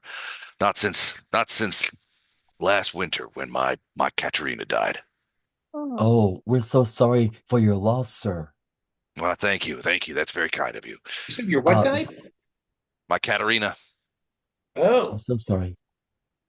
Um, sound like you it, said the catcher in the died. No, no. My since hey, my Katerina died, hey, so how long do you think they're gonna keep you there? till they let me out. I don't know. I've got to learn not to go out in public when these stupid festivals are happening. You want to Idiots. get out sooner? I thought it was mandatory. He looks at you. He looks at you, Akutagawa, kind of sly. He's like, I would indeed like to get out sooner. Okay. Well, look, let's play it cool for now. If I set you free right now in the middle of the daylight with everybody here, you'll be right back in there and me Oh, they'll too. let me out. They'll let me out at the end of the day, probably. But All right. I've got a lot of shoes to cobble and a boots to make. I can't be sitting around in the stocks because I didn't smile enough. Public Hmm. pessimism, my cobbling ass. Forcing people to smile, that's really harsh and strange. Who's making you smile? Order of the Order of the Burgermeister for the festival. Everybody's got to be happy. All will be well. Yeah, The we were Burgermeister. filled in about that by And the one he's constable. he's sort of warming to the subject. You hear the constables over there like, Miroslav, shut that. Wait, is this Burgermeister Meisterburger? It could be. No, that's it's Vasha Oh, because that guy had or a real Dasha. attitude problem. Yeah. Anyway, Meisterburger was he. I'll take No, goat we're not cheese. allowed to have toys there. That's right. No toys, no joys. Okay. Well, all right. Look, friend, we're real sorry this happened to you. Is it like this all the time in this town? Yes. They have these stupid festivals every every other week, it seems like. And if people don't want to go, or people don't want to have fun, or people aren't obviously having fun, the constables and the Burgermeister has his constables just, clamp down on anything. It's like forced fun is no fun at all. Well, is there booze? Oh yes, there's absolutely alcohol. Oh, hold on. Then why aren't people having fun? Well, I'm confused. so he looks at you. He kind of looks at you curiously. He's like, you're not from You're not from Vallaki? around here, are you? I'm not from around here. I'm a traveler. I'm a traveler. I I've see. New to Vallaki. I understand. Well, here's the thing. Uh, the Count is scared. The Burgermeister is scared of the Count, and he thinks that if we have festivals all the time and everybody's happy, the Count will leave Vallaki alone. I think that's no more true than this horseshit that's around here. Oh, so That's he's everywhere. the Burgermeister's scared, Yes. so he Wait. makes all of you Oh scared shit! too. I'm the Burgermeister. Oh my God. Oh man. Give me All those right. toys. Give me them damn toys, you little brats. Blarg. All right. But Um, basically, yeah, he tells you a similar story to what Vasha told you guys, which is basically the Burgermeister. So the story, and you missed this, Eric, but the story went like the Burgermeister when it's an inheritable job. Like his father was the original Burgermeister. His last name is Balakovich. okay. So he's the Baron of this place. So when his father died and he took up the mantle of the Baron, he took up the Baron and became the Burgermeister of Vallaki. He was summoned to Castle Ravenloft to speak with the Count. And the way Vasha told it basically was like he came back a very different man. Hmm. Uh, you know, um, At first, he was like, "I'm the Baron, I'm the Baron now. I'm the Baron." Uh, but he came back basically what Vasha described was he came back very code. He was quiet. He looked like he'd seen a ghost. And so since then, a lot of the Burgomeister's pronouncements have been ways that what they interpret is basically ways the Burgomeister feels like if that he can either avoid the scrutiny of the Count, or in the last couple of years, it's been proved to the Count that Vallaki is such a happy place and everybody here is happy. There would be no reason for the Count to intercede in any way here. That being said, you guys have seen the agents of the Count here. I mean, the guys in the black robes that when you guys were at Durstow, and people talk about it. The Count's agents are here in Vallaki. They know they're here. People are nervous. They don't. It's like when Vasha talked about when you talked to him about getting a blacksmith that could work in silver. He's like, when you showed him how much silver he had, he's like, holy shit, because silver's illegal. You're not supposed to have it. That much silver, people, I mean, the unspoken thing was people would snitch you out in a heartbeat to the Count's men to get whatever reward that might accrue to that kind of thing. He's I like, you see. can't just walk that stuff around. People will rat you out. You will get the Count's attention with that. Just for my own dumbass edification, Of course, is silver bad for vampires and undead? Yes. it is indeed. Okay, that's I Werewolves get it. too. Yeah, werewolves too. Alrighty then.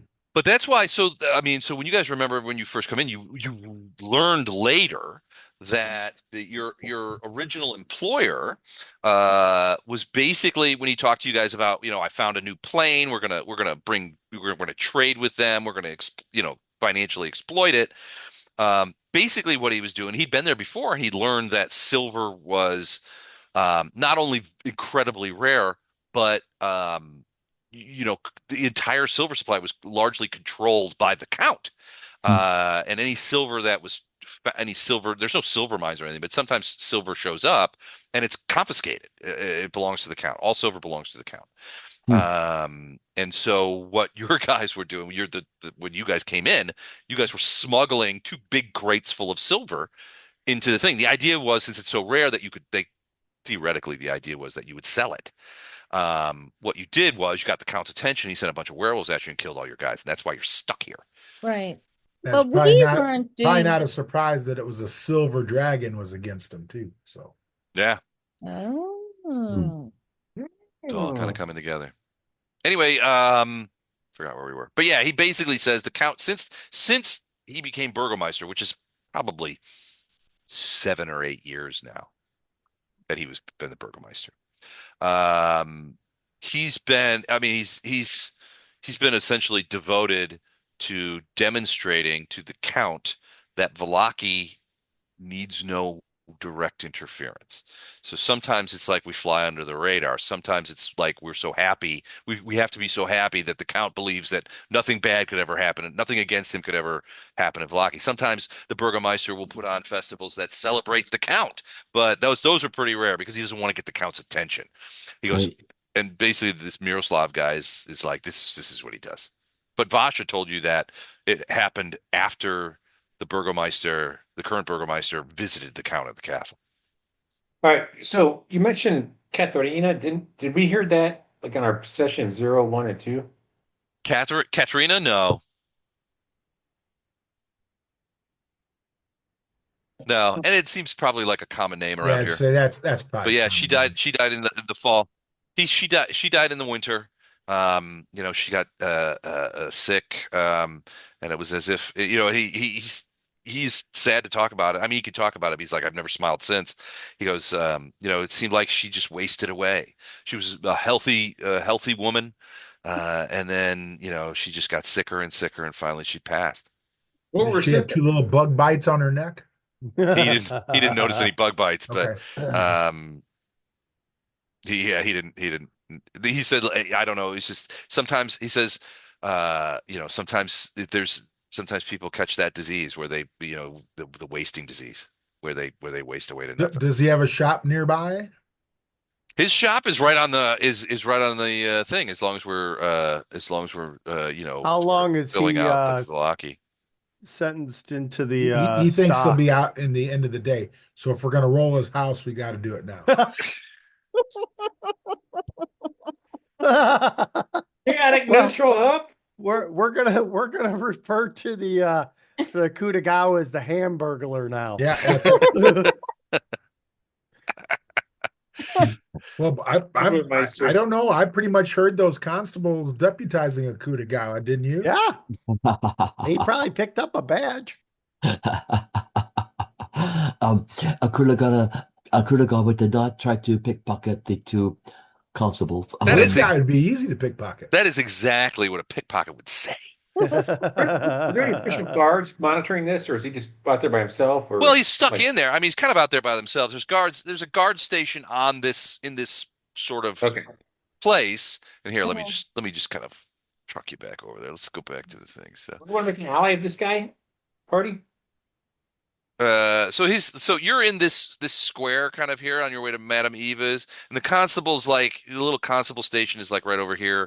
And there's like various kind of stores and little shops kind of around there, and then a ring of a ring of houses or bigger or larger shops around there. But Which it's way like is the stock facing? Towards or away from his cobbler? it's facing towards the Blackwater Inn. So Oh, toward the okay. north. So It's facing north. it's behind him. That's perfect. Yeah. That's perfect. Oh God. You've robbed the cobbler. You've only been in this town for like 2 days. Well, Robbing the Kutagawa's got a cobbler? reputation he's got to make. So That's right. but yeah, he's a cobbler. He's like, they'll let me out after thing. He says public pessimism is a bullshit charge, and they know I have work to do, so they'll let me out at before the sun goes down. I'm gonna take a Sharpie and draw a smile on his face. Oh. Why so serious, Miroslav? But yeah, so yeah, he got busted for public pessimism during a festival. Technically public pessimism in the run up to a festival. Actually, Tenzin, if you want to do him a favor, you do it to make his eyebrows look like he's always asking a question. Public pessimism is also dangerous in corporate life. Yes, I indeed. think it was pubic. I love this pessimism. plan. I think the CEO is amazing. That's right. There is no way that this could fail. So should we move on to Madame Eva's? Yeah. I'm sorry? Oh, you're going over to Madame Eva's? Yeah, I think head so. to All right. Madame Eva's. All right, so you walk down there, you get to Madame Eva's. The guy's like, thank you for your, before you go, the guy in the stocks is like, thank you for your kindness, and listening to my story. I don't get to do a lot of exposition while I'm in the stocks most of the time, from a dungeon master standpoint, but, when I can, I like Well, Good is it return. half Very off much all appreciated, sir. half off all shoes? Well, so if you ask him about that, this is, he does, so he because it gets attention, this is how he advertises his business, is wearing one half boot with his feet sticking out. And he says it also helps him test the horse patties to see how warm they are. A horse passed by here, about a half an hour About ago. a half an hour ago, yeah. It's like- Had two riders. He's a horse patty tester. All right, so you get down to Madame Eva's, and so you don't see anybody around. There's nobody around. Her little house seems to be locked up relatively tight. You get up, you mount the steps onto the table and pound on the door, but there's no answer. You hammer on it again, knock again. It's too early and really in the morning. It's probably only 7:30 or 8 o'clock in the morning. You hammer on it again, but again. No, we don't need to hammer on it. Hey, Tenzin, come here. Look this way. And we'll put our backs next to each other. Give a Kutagawa a good thing to hide behind to pick the lock if he needs to. Okay. Awesome. Should we sing some celebratory songs? She might be in the camp. She might be in the can. They don't have indoor plumbing. She might be in the can. Yeah, you got to come back later. Madame Edith is in the can. Like, the camp. There's that camp. Oh, the Vistani camp? Yeah. Oh, Yeah, can. well, it's I thought you possible. asked she was in the can. Okay. Can, never mind. that's what I heard too. Yeah, Madam Eva's in the can. She'll be out in a minute. Just light a match, Eva. Um, but yeah. So you knock on the door a couple of times. Not only does nobody answer it, but you don't hear any like footsteps inside or the shuffling gait of a older woman in slippers. Nothing like that. So just it seems closed up. It feels like nobody's home. Does it look uh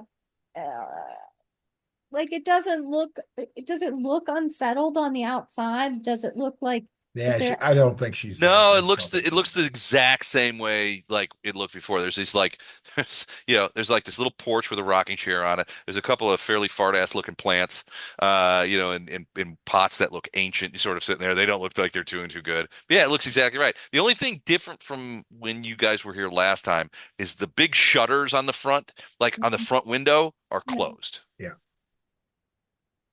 Hmm. Yeah, she might be out gathering herbs or something. Why don't we beat feet to the dwarven blacksmith? Yes, that's a good Yeah, idea. we could leave a note for her. Good. You know, write a note, and pop it under the door. But we can As split long up as the the party. note doesn't say lies, we're okay. We can split up the party. Please come to the festival. Yeah. See you at the fest. Well, actually, we'll see how good Maddie Eva is. We'll just say we're looking for you and leave a note. Okay. We won't tell her who. If she's that good, she'll know who it is. She'll know who. Hmm. All right, so you guys go from Madame Eva's. You're going to go over to Vesna's Blacks. No, I I don't know. thought it was Vesna's the Vladek's. tavern. The other guy is Oh, Vesna is I thought it was Vesna. over here. Russ. Vladek. Vladek. No. No, Vesna is the blacksmith, right? Vesna is the No, tanner. that's the Vladek is The the. tanner, yeah. Because it's Tanner, distinct. that's It's always the- a bit scary. That's Yes. where Thalric at the Blackwater said his cousin takes yeah, the wolf Vladek. pelts. Yeah. Vladek's our recommended one. There's another blacksmith too, but we want to go to Right. Vladek, Well, right? the other blacksmith, I think Dasha was going to go talk to. This guy But here. if we got a dwarven Where are we going? blacksmith We're going here, blacksmith or that Vladek? might be to our advantage. We are, but this guy is also a blacksmith. Yeah, I thought there was one more choosy because they were more discreet. We don't know Right, who that is we're yet. not going to do the discretion. We're going to do the chainmail. Right. And I think going to a dwarven blacksmith would help your cause. And also, we could find out, like, maybe he'll tell us, like, why are there no dwarves? Like, it's so strange. Well, he may not know he's a dwarf, so I wouldn't bring that up. It might be a shock. Might not know he's a dwarf. And he's going, wow, a dwarven lady's in the town. Yeah, this might be a dating site for you too. Yeah. Who knows? Could be a bearding contest. A beard contest. But no, for fitting of your chainmail, I think a dwarven blacksmith would be ideal. Yeah. Yes.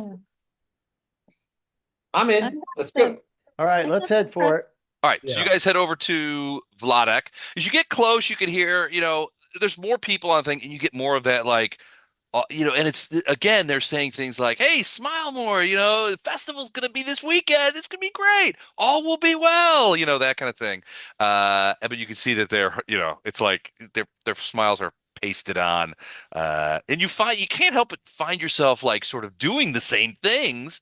As you do it, you're like, every time you start passing somebody, you start, throwing on a fake smile as you do it, because you're like, everybody seems to be doing it. And do you think there are people who report you if you're not smiling adequately? Well, the one guy was in the stocks for public pessimism. Yeah. So it's obviously punishable. Can prestidigitation? Yeah, I think he can. Yeah. It will move things. Just move those cheeks up like That's this. Yeah, but as you get closer, you can hear, you see people on the streets. It seems like a normal day in Vallaki, which is kind of surreal after the evening that you had the night before. But everything seems relatively normal. You get to Vladek's, and you do see dwarves kind of like wandering around. There's you see a couple of dwarves.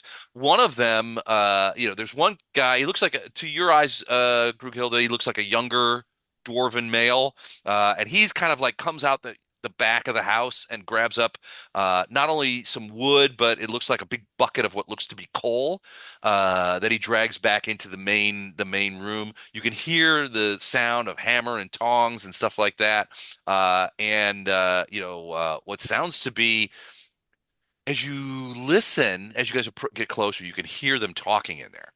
And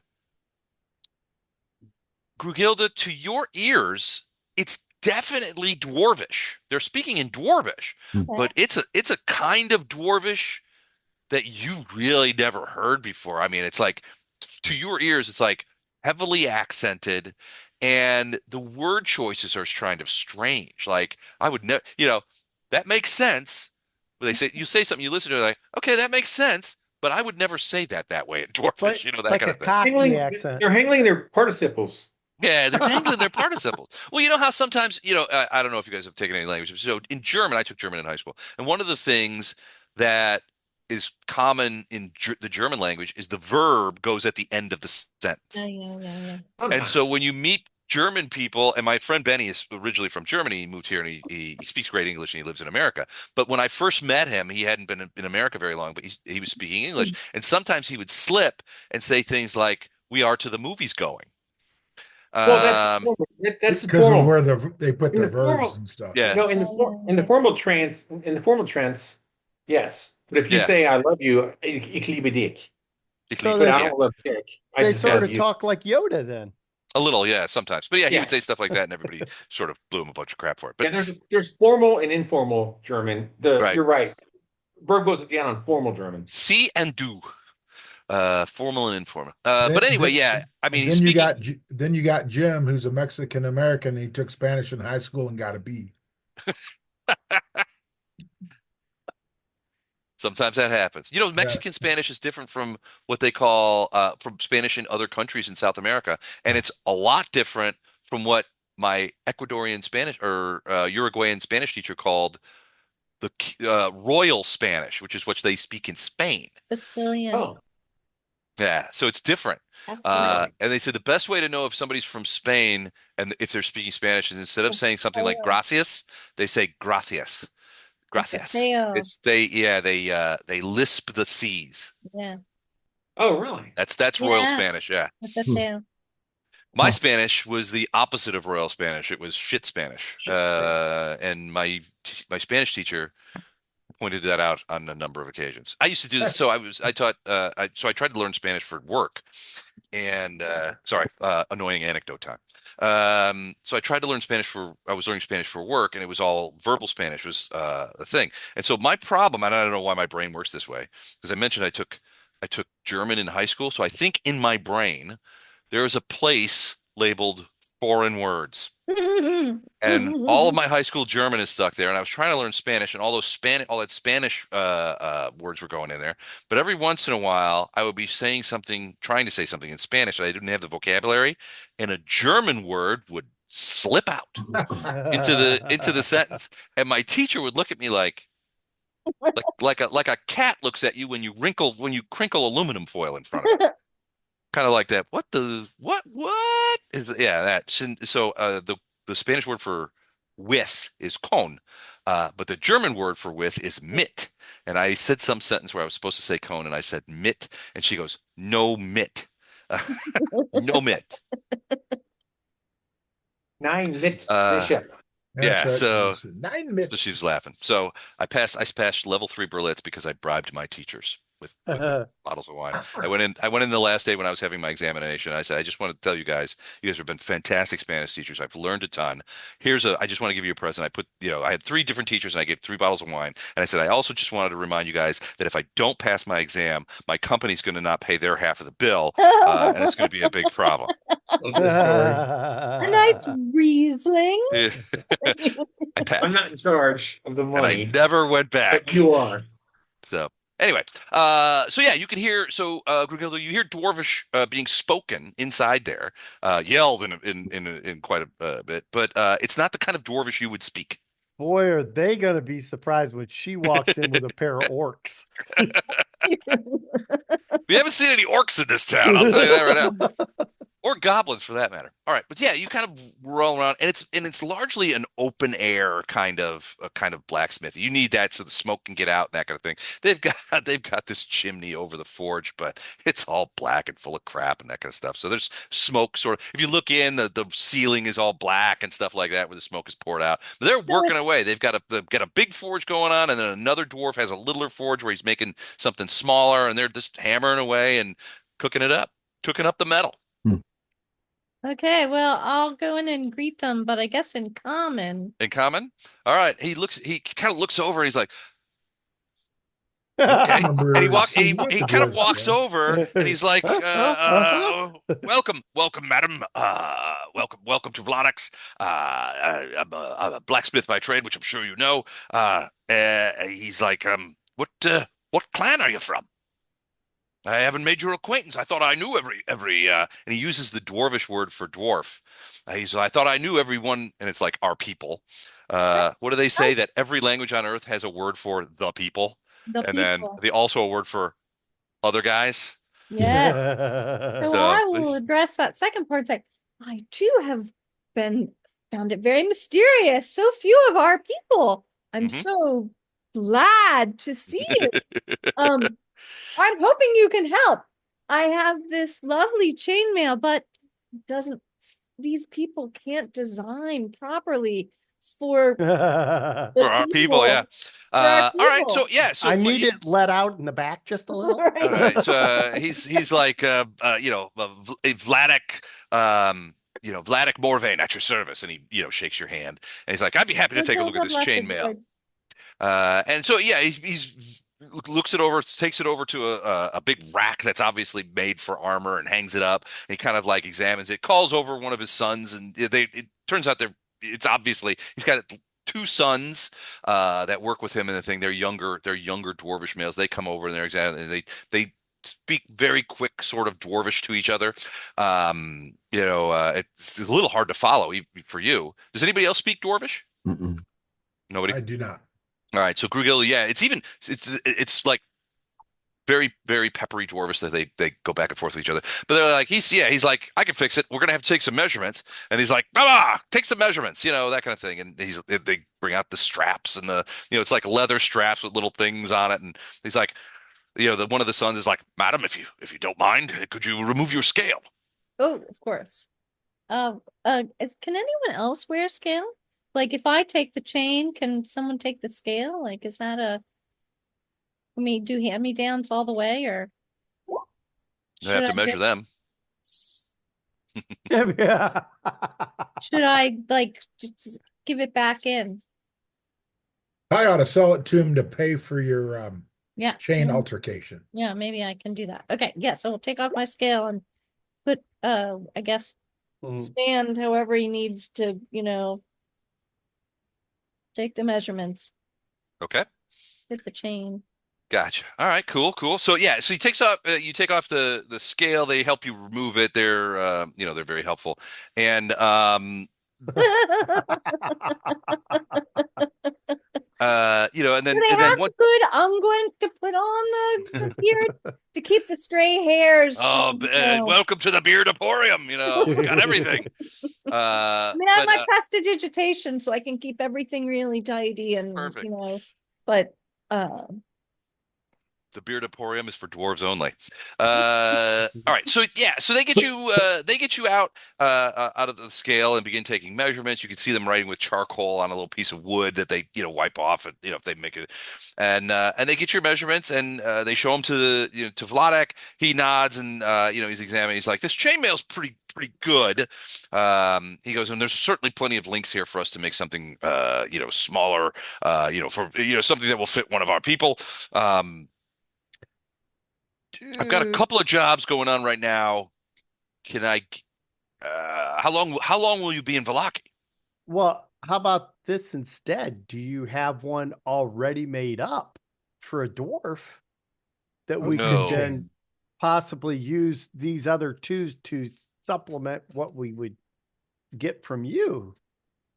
So he will. He looks a bit abashed when you ask him that question. He says, It's sad to say that I do not." He kind of looks at Grugilda. He says, "It's rare, that one of our people comes to me for work. And many of the dwarves in town that I know, I've already done the work for.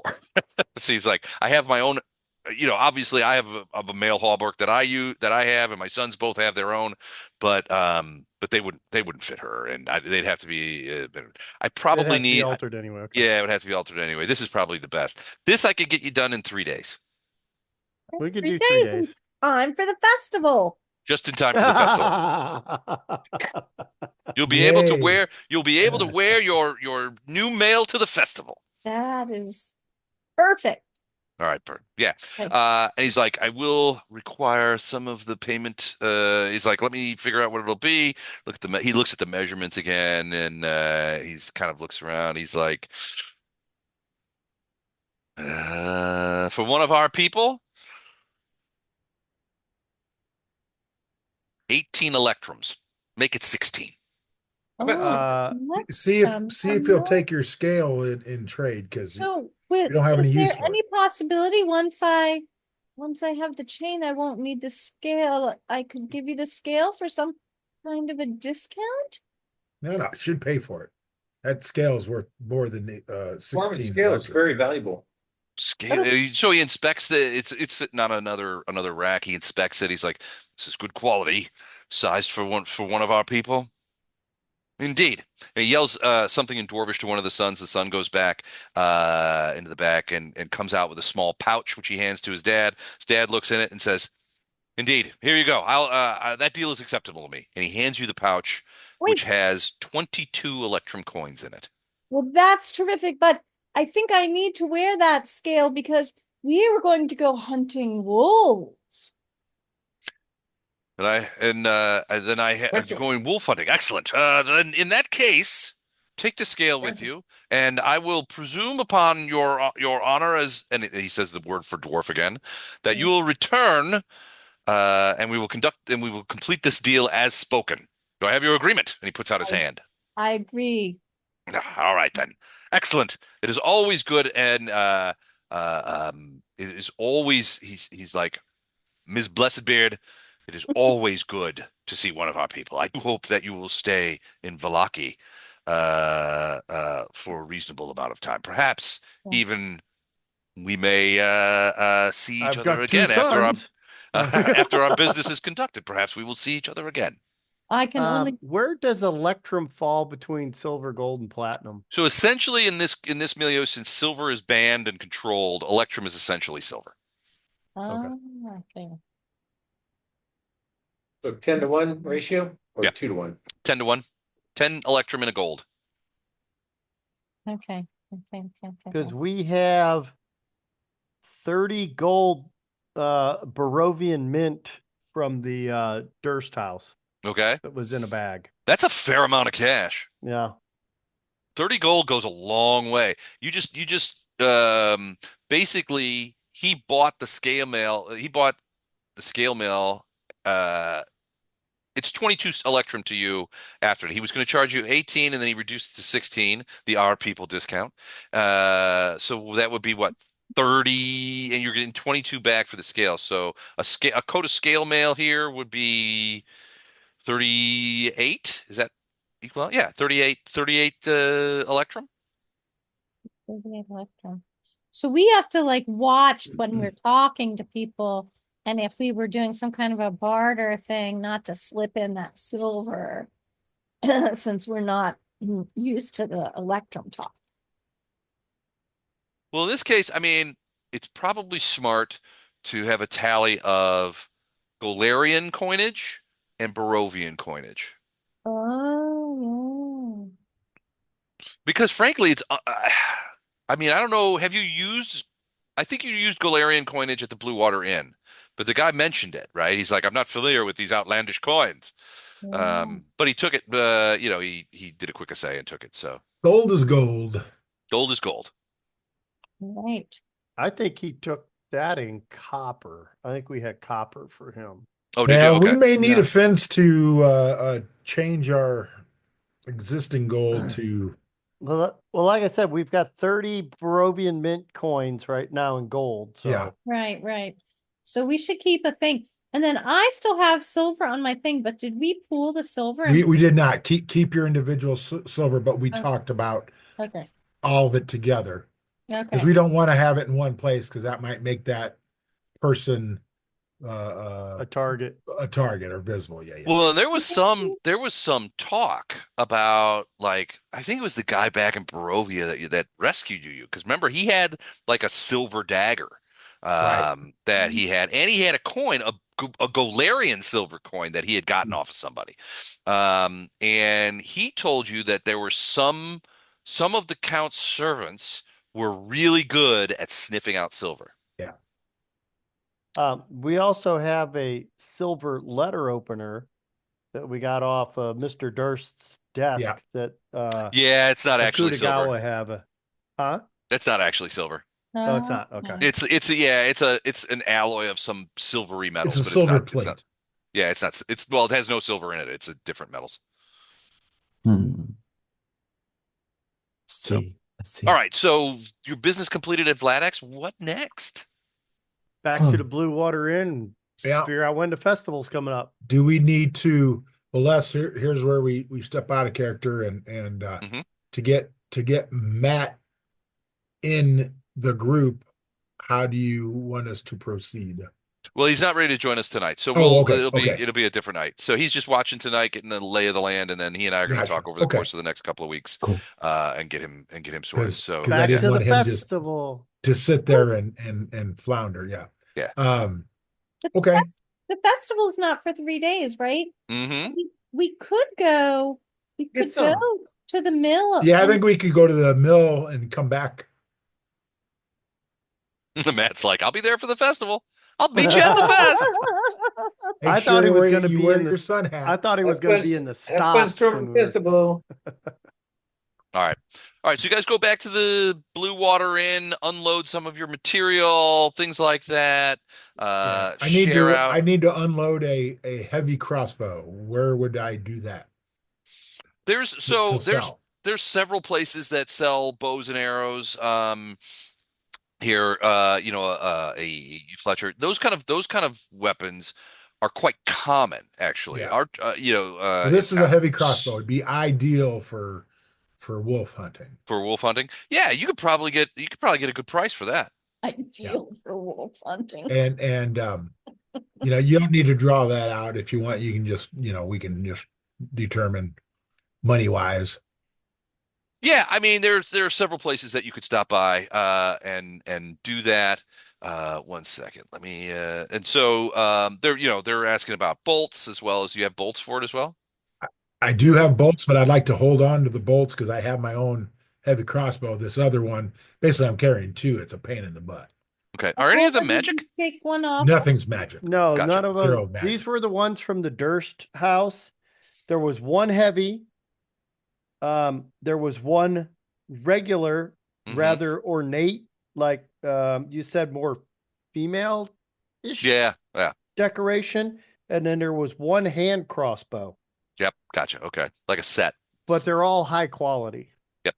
All right. So heavy crossbow. Yeah, you get a pretty good price for them. You get 25 electrum pieces for it. For 8, that single heavy. Mm-hmm. Okay. Go ahead, Jim, and throw that in the party booty. You're just carrying 2 crossbows. That's kind of cumbersome. It's weird. Yeah. All right. As you're in the Blue Water Inn, you're sitting around, you're talking about should we go to the thing? Should we go to the should we go to the old mill? When a woman comes in and she sort of glances around and she's dressed kind of like well, she's certainly local, and she seems nervous, agitated. She kind of looks around, and then her eyes light up on you, and she comes over to your tables, and she's like, "Excuse me, good sirs and ladies, I have a question, and I just need to I don't know who else to talk to. I can't talk to the constables about it. I certainly can't talk to but I feel like there's something I should. I can't help but.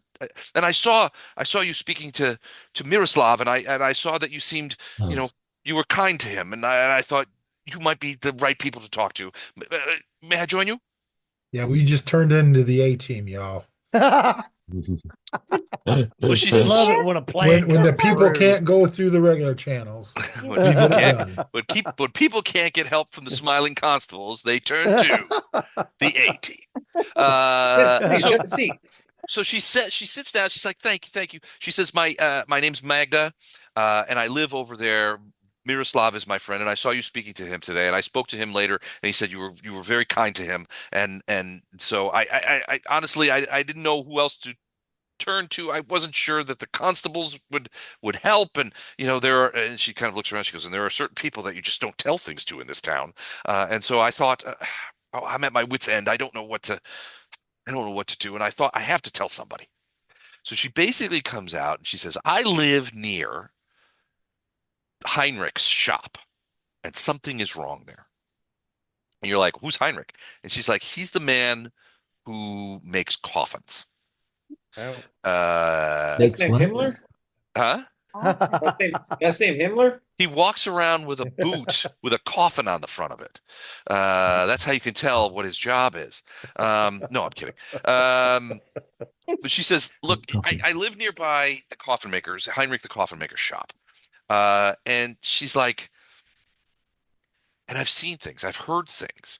Uh, First, I've seen out my window, I've seen him taking delivery of big crates at night, sometimes late into the evening.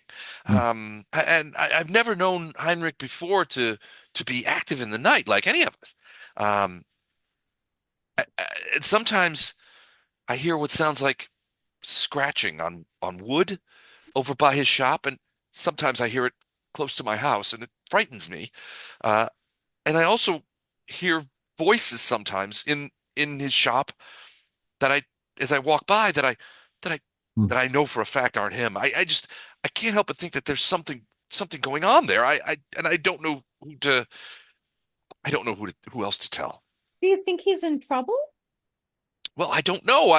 He's always been cordial, if not kind. There's a few of us in the neighborhood who I suppose would consider him a friend, but he's always been a good neighbor and always an upstanding citizen, which is why this is also vexing. Hmm. Well, I guess it wouldn't hurt. We could go make inquiries and see if he seems well. Would you? I know that would be. I know that would be something. Gladys Kravitz. Who's Gladys Kravitz? The neighbor from Bewitched. Yeah. Oh, is it okay? She's your rat. Yeah. So yeah, Well, it's so basically the story she tells is like she's heard funny noises. She hears this weird. She comes back to it a couple of times. She's like, I've heard this weird kind of scratching, like somebody scratching on wood, and the unspoken thing. I mean, the reason that she seems so disconcerted by this scratching, and you finally go, oh, I get why she's so nervous about it. Is she talks about scratching on wood that you can't hear. You think it's scratching on the inside of a coffin. Like maybe there's something in the coffin scratching on the wood. That's why she kind of keeps going back to this. Like I hear the sound and that kind of stuff. And she's like, I hear these whispering voices, and I know the voices aren't his. It's not him. And she's a medieval woman who works at night. That's crazy. We're all sleeping right after Wheel of Fortune. Are any of her neighbors disappearing? No, I haven't seen any.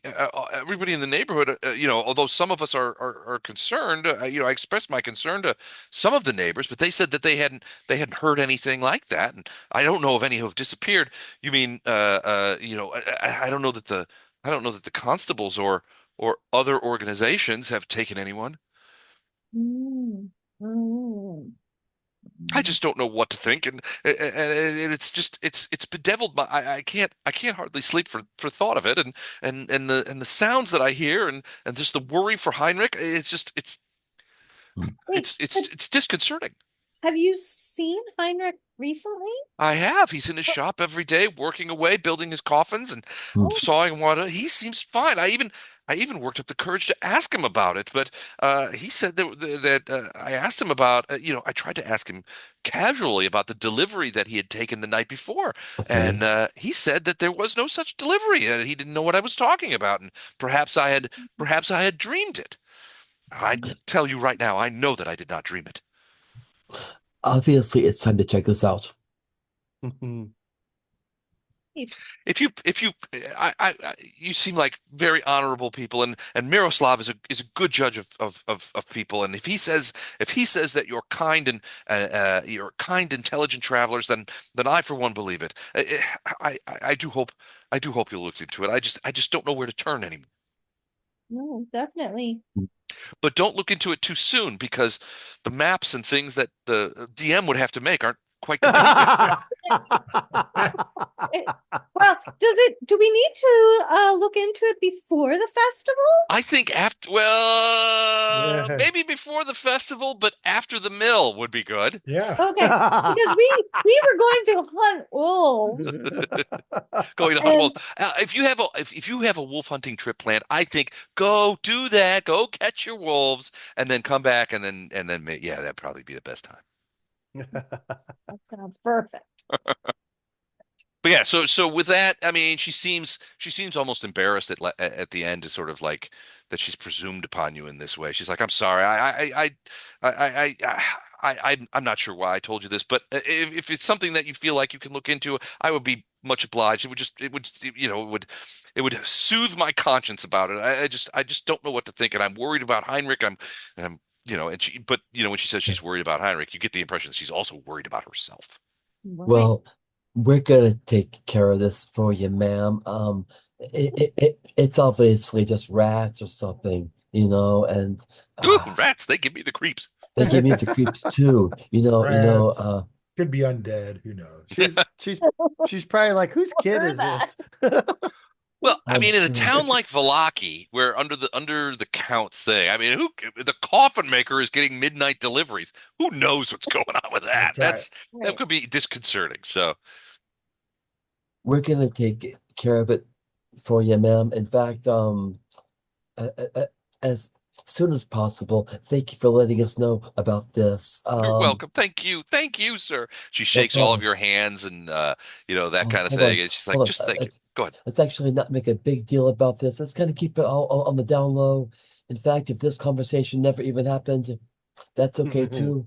Oh, of course, I understand completely. Um, I won't say a word to anyone. Actually, my advice is just carry on as you were. Try to relax. Just do whatever you do. I guess they want you to smile a lot around here. So for now, yes. Oh, Give a yes. big go ahead, smile and sir. say, "See Oh, you at the festival." You've heard at the festival. Oh, yes. I think all will be well after all, won't it? Now that I've spoken to you, I think even more will be well. Well, we're gonna do our best. I mean, ma'am, I'm sure it's just rats. That's all.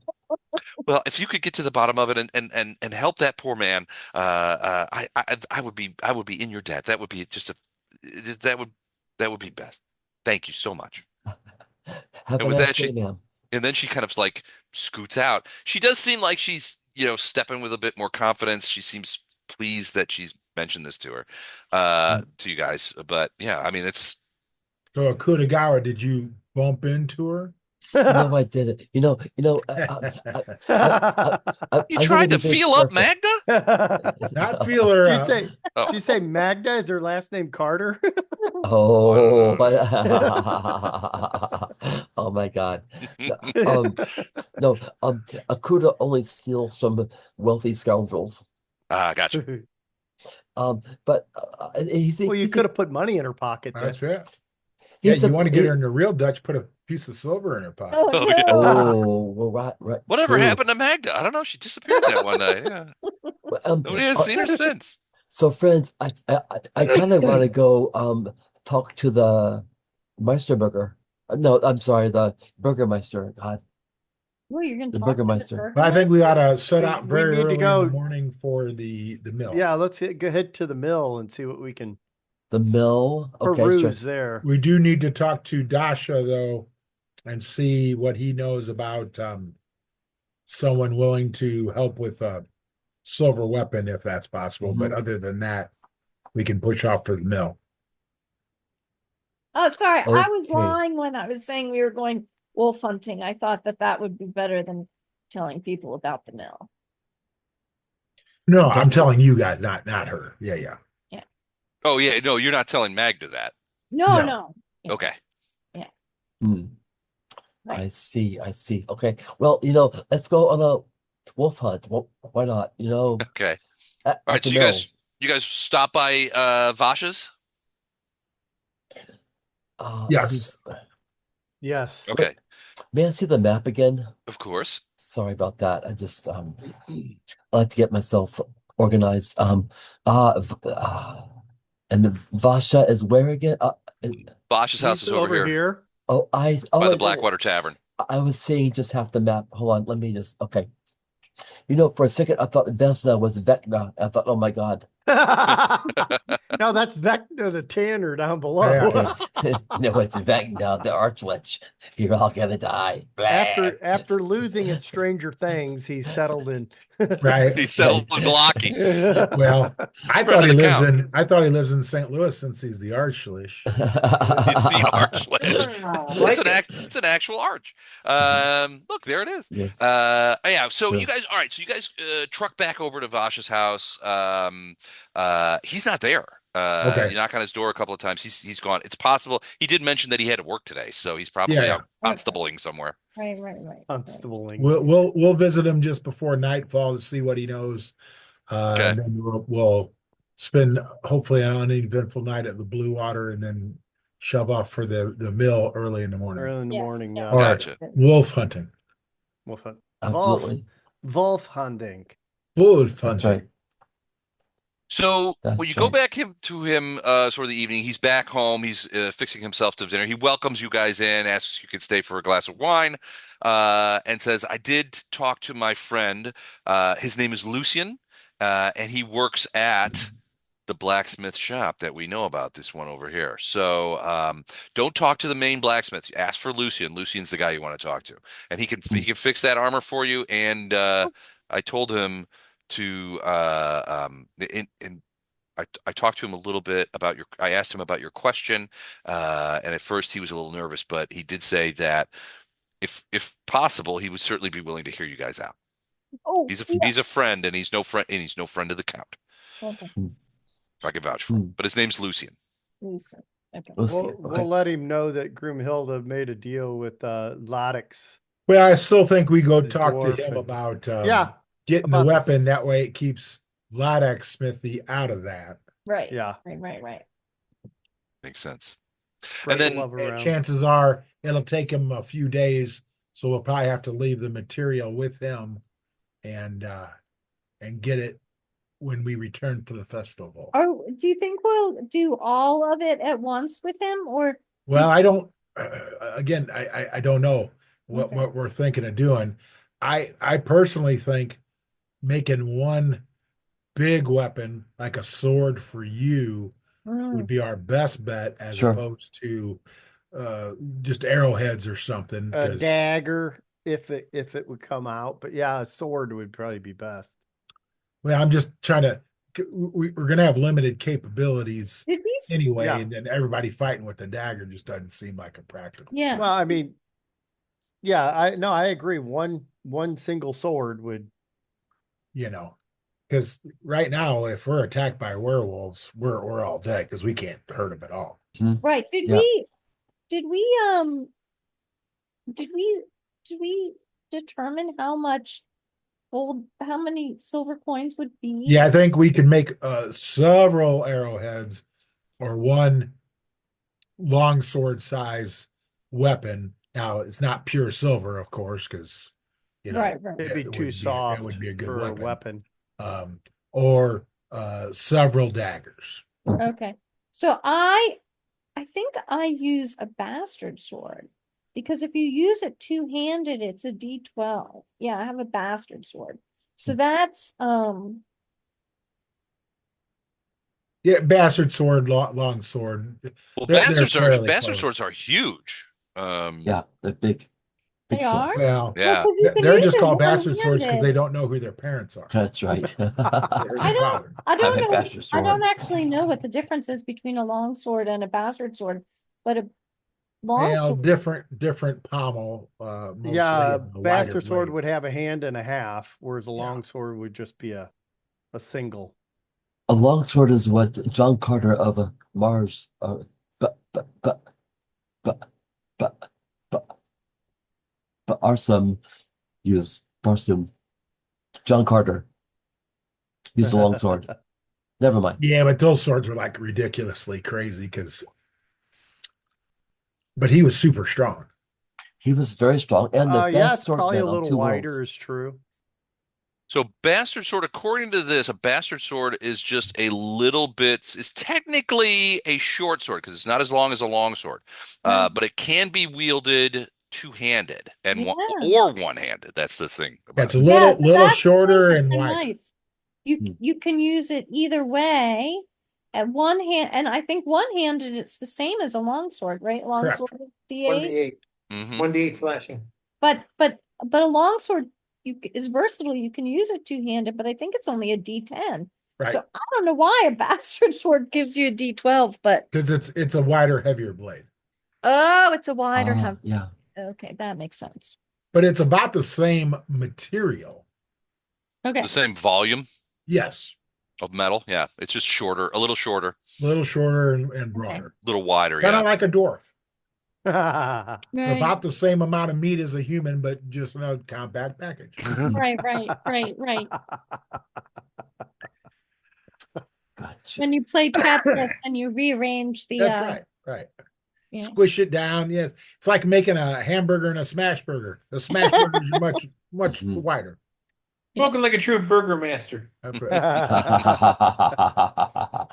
We could kill the old burger master and take over with this That's knowledge. right.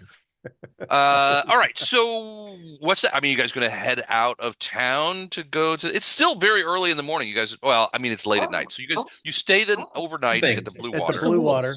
Yeah, we want to head out early in the morning. Would you Well, and pass? hopefully we can talk to Lucian before we go. Hi, gents. I'm just going to walk through the bar again and serve you guys some drinks. Oh, right. Yeah, I tell you, this Um, place is populated by Wow. ghosts. I think he has the ability to phase. He's a ghost. He's a changeling. Yeah, he might be undead. It's like in Incredible. what was that That's movie with Bruce incredible. Willis?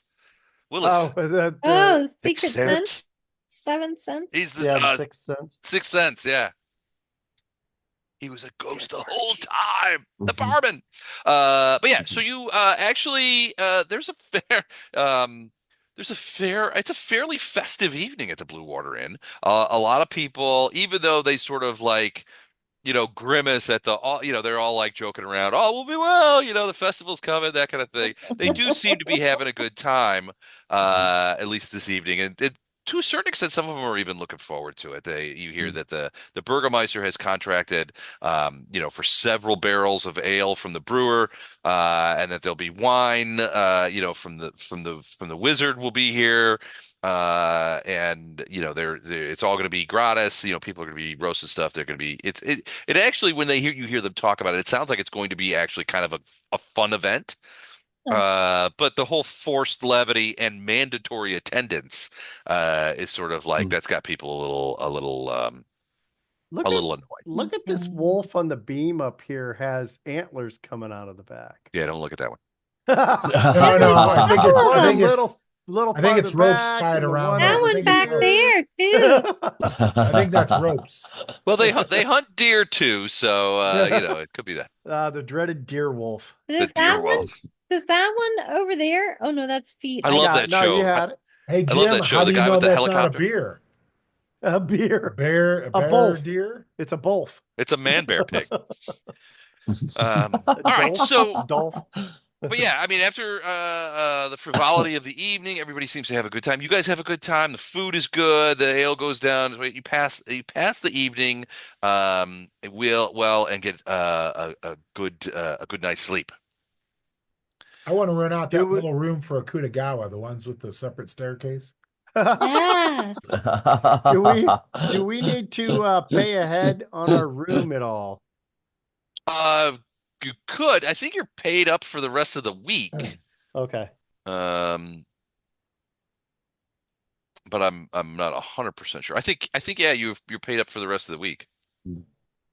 We told them But no, I mean, don't go depending in on how because we long you got guys are naked planning to farm animals. stay, who knows? Yeah, well, we don't know. Gotcha. Okay. We're gonna be here through at least the festival, so save our room. Yeah, the festival. We definitely are in town for the festival. All right. So yeah, he says like, the rooms are, if you want to pay for it, you think you're going to be here for a little while longer. I think that's great. I don't know how long you've been in town. It's not long. 2 days now. Four, 2 or four 3 days. Yeah. days. 3 days. So, And we it's didn't not, come home last night. I mean, we didn't, We got to stick around long enough for the armorer. yeah, no, you'll definitely be here through the festival then. So, all right. Roy Scheider. I was thinking the exact same thing. I love that show with the helicopter, Deerwolf. That was great. Um, All right. So the next day dawns. It's cloudy like it always is. It's always cloudy in Barovia. But no rain, and everybody is everything seems to be good. It actually hasn't rained since the night you were in Durst House. So things are relatively dry, the land and stuff. So if you're going overland, that would be helpful. Got it. Gotcha. Can we get Lucian on the way out or no? It's up to you. Well, because something tells me that's going to take a few days too. What's that? Yeah, back. The Hitting blacksmith. Lucian the blacksmith Oh, yeah. For an AG weapon. Oh, yeah. Well, wait.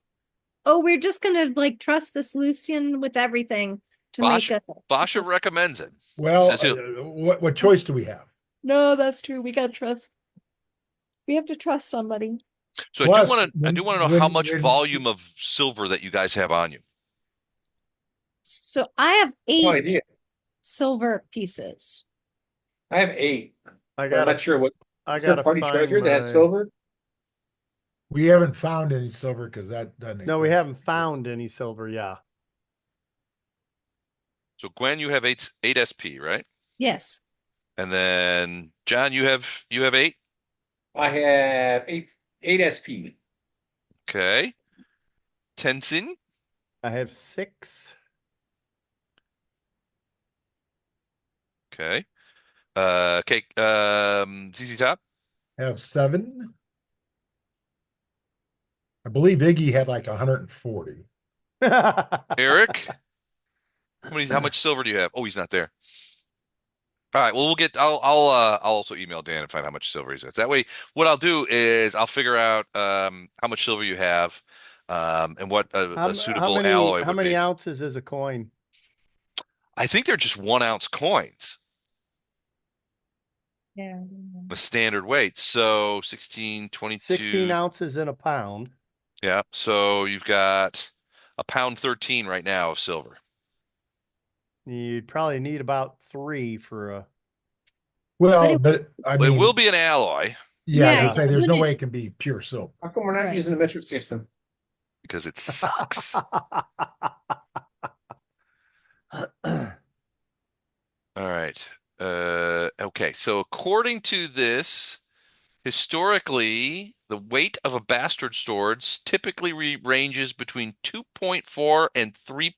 Oh, I'm sorry, between 2.4 pounds and 7.7 pounds, Holy humding. depending That's on a big. depending Yeah, on the 7 historical is area. really heavy. What does this say? Because it's 1 bulk. I don't know if that converts to anything. Okay. Wait. So let me check this out. All right. So the average weight of swords from the 10th to 15th centuries was they're quite light actually. Yeah. They're not heavy. No 3 non-ceremonial sword would have been much over 7 pounds. It just wasn't usable. Right. All right. So I would By the say way- so. It says Oh, go ahead. according to these examples, an Archangel Steel bastard sword was 3.4 pounds. Dark Sword Armory's Knight Bastard Sword was 3.3. German Bastard Swords was 4.7. A LARPing Bastard Sword is much lighter. Ravenforge Northern is also much lighter. So I'm thinking probably total weight around 3 pounds, of which 80% of that will probably need to be silver. So 2.4 pounds. We'll see. Let's see how much you have, because we still have a couple of. Right now you got 1 pound 13. So yeah, I mean it's within, depending on how Dan much and silver Iggy and Dan and Eric Eric have. Yeah. have, yeah. What did it say? It's silver foam though. It's silver foam. That's what you get when you use Google AI. Here's a LARP sword. It weighs a half a pound. There you go. All right. So, do you guys want to stop by Lucian's first, or do you want to head yeah, out into the I field? think we ought to go talk Okay. to him Eric, Okay. how to much see what silver can be does your made with what character we have got. on him? None. I thought you had some silver. Did you give it to Jim already or no? Let's So, see. Hold on. silver coins from before, from Galarian? He couldn't get no Oh, silver. He couldn't get no gold. let me see. Let me see. What did you bring me, my dear friends, to keep me from the gallows pole? Yes, sir. I don't see any silver here. In fact, I have no money at all. Well, we all started with some money and you had to buy Yeah, stuff. we all So started with. Yeah, it would starting. be under inventory Yeah.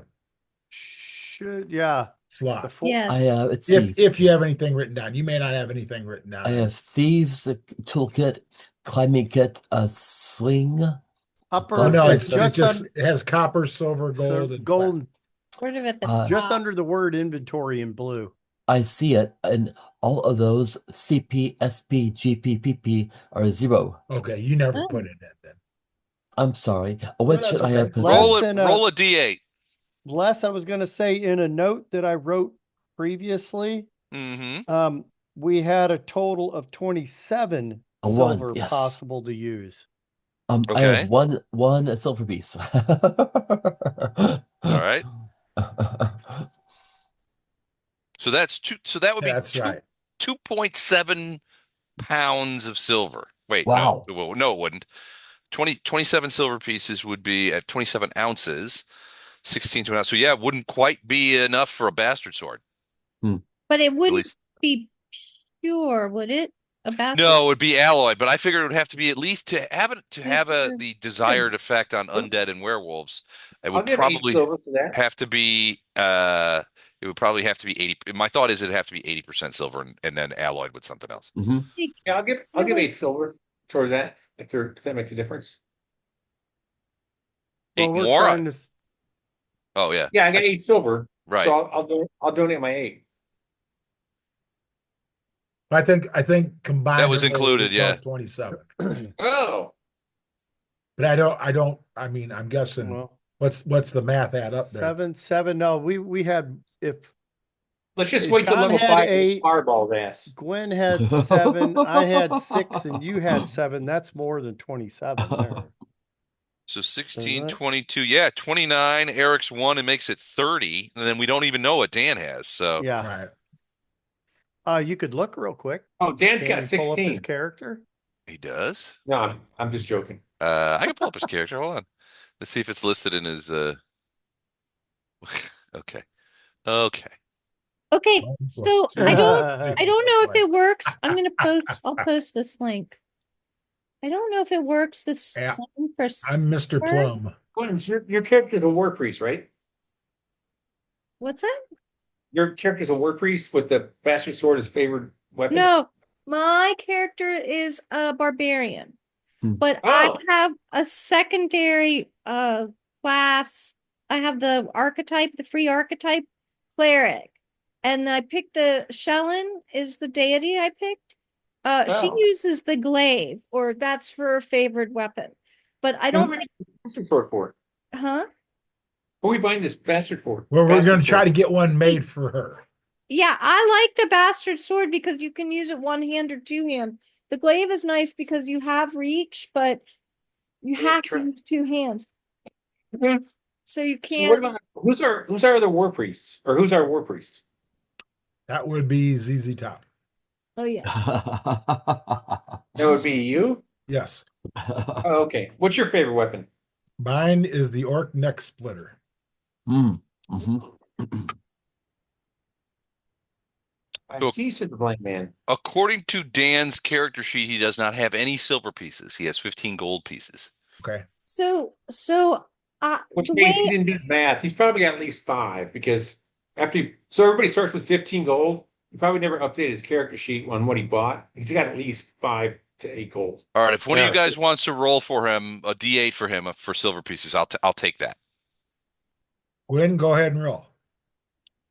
Let's go, Gweno. oh, you want me to roll? Yes. Okay. D8. A Okay. die 8. And you can always ask the DM to roll. There you go. 7. I All right, put so this- that makes. Oh, go ahead. Sorry, go ahead.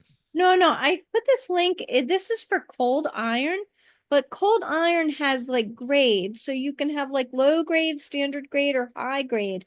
I don't know if silver would work the same way. I think Uh, we're a little too low level for cold iron at this point. Let's just go with silver. No, we want silver He didn't because know if there was different grades of a silver weapon. Yeah, Right. that's getting into it too much. Yeah. Oh yeah, we're type A. Type A Sorry. silver. It's on Okay. page 247 of the Advanced Pathfinder Journal. I just made that up. Wow. So according to this, you guys have 37 silver coins, which results into 2.3125 pounds of silver. Hmm. So Awesome. I'll do a little math and I'll share it with you guys this Huh? thing, and we'll see about. Well, let me do a little research. We'll talk about the what can transpire with 2.3 pounds of silver. Probably need some for Otherwise- waste too. Vasha's little silver pendant might disappear, or You're gonna rob from the guy who helped you? That's terrible. I mean, Akutagawa, his fingers just pick things up every now and then, and you just never know. That's true. Yeah, you. You know, Okay. All right. remember, So I'm do like go ahead. Robin So- Hood. Robin Hood. Not klepto, Robin Hood-ish. Correct. Absolutely. All So right. if you just- So did you guys want to stop by Lucian's, or do you guys want to hit out on the road? Well, we could stop by him and sort of drop off the Well, I mean, And that it- gets us a couple of days ahead package. if it works. yeah. Well, Are you gonna put the silver in something? Yeah, that's what we either all carry our individual or we put it into something that we drop off. Right. Do we need silver right now, or do we need it later on? I have a sack. Actually, I have Hmm. 5 sacks. Well, like, It's something I that mean, we need to hide. I'm not trying to- so- I'm not trying to metagame, but like, I'm pretty sure we're not going to be facing any vampires at level 2. No. I Yeah. make no promises. Again, even if we have silver coins, Then there's it's not less. like We we always can have to defend say. ourselves with that. Could be vampire deer wolves. Now, Les, I'm just Sure. looking on here, and this is on Google. It says a solid silver weapon would require approximately 1.2 to 1.8 kilograms, roughly 2.6 to 4 pounds of silver, assuming a similar volume to a steel sword. Okay, So, it's reasonable. Yeah, you could probably. I think 2.3 is going to be enough to get you a sword. Now, it might not get you the So the also, the it says biggest weight in bastards. ounces. This translates to roughly normally 38 it's a to silver- 58 troy ounces. So Okay. normally it's a silver sword, though. It's not. So silver's a soft. Yeah, No. this is a silver alloy, and It he's has taking to be the an weight off alloy, that. yes. Okay. And it could be silver, I'll defer, right? I'll defer to Jim So on it that could one. be the silver over Well, whatever. yeah, I mean, you can Like a silver plate. well, no, you don't want to do that because Let's that would let's just defer come to. off. You can edge it in silver, and Jim could probably be more of that. But the problem is, silver is relatively soft compared to Steel. weapon steel. Oh, right. So yeah, what happens? So it's good. We should probably get a blacksmith's opinion on this. So Jim, what happens if you clad a steel sword in silver and hit something with it? A lot of times it would probably be inlaid into the sword, Yeah. Okay. etched and physically Yeah, here it says a pure adhered silver to the sword would sword be that way. extremely soft and unsuitable for combat. Yeah. So it would be the forging of an actual sword and probably inlaid with silver onto that. Crafting. Anybody got crafting besides me? I got crafting. Yeah, but You That's what that, the that blacksmith. crafting has to be in a specific thing. That's just not general. What? No. Well, What? we'll drop it off at the blacksmiths and let Les worry Yeah, about we'll talk to Lo. it. I may send you some awkward emails over the course of the week, Jim. No So problem. what would happen if it went like this? All right. So you go Did by anybody if you go by Anybody Lucian's have- and you go ahead. Oh, go ahead. No, go ahead, John. Okay. Did anybody have quick repair besides me? Quick repaired? I do not. I don't Okay. think don't. is that a spell? No, it's a skill, Oh, it's a- or it's a feat, but you can repair things a lot, like 10 times faster, like shields and swords and stuff. oh, that's good. No, So we I can think about that later. We don't have to do that right now. yeah, I don't have that, but I do have a repair kit. Yes, so do I. Okay. I repair my stuff by the Klingon right of security. All right.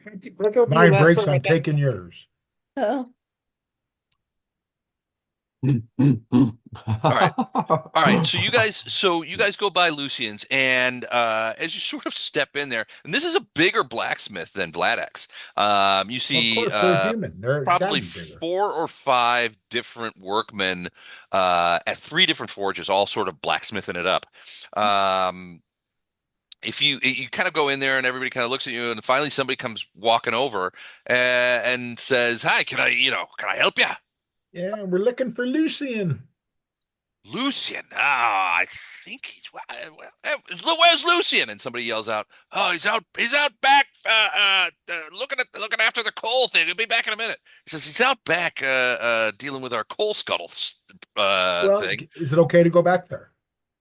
Oh yeah, I suppose. Okay, we'll go back there. Unless you That want me to way we send can. somebody back there, I can tell them No, what's no. out. Well, you guys are busy. We'll take care of that ourselves. That way we can talk to him in private. All right, I mean, I don't tell him that. I just say weird you guys flex, are but busy. We okay. can take care of that. That's no Gotcha. problem. All right. So he's like, all right, I'll get back to work, and he goes back to doing whatever they go now.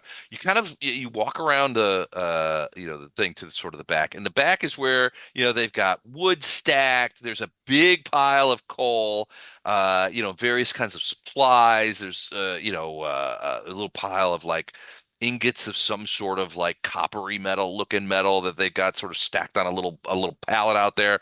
And you do see a tall, gangly, dark-haired man, and he's got these big spouted coal scuttles, and there's like 4 of them on the ground, and he's got a big shovel, and he's knocking coal into them, and they're mounted on this big rack so that he can lift it all. He can lift like 4 of them up at one time and carry it in like milkmaids with the milk buckets. no.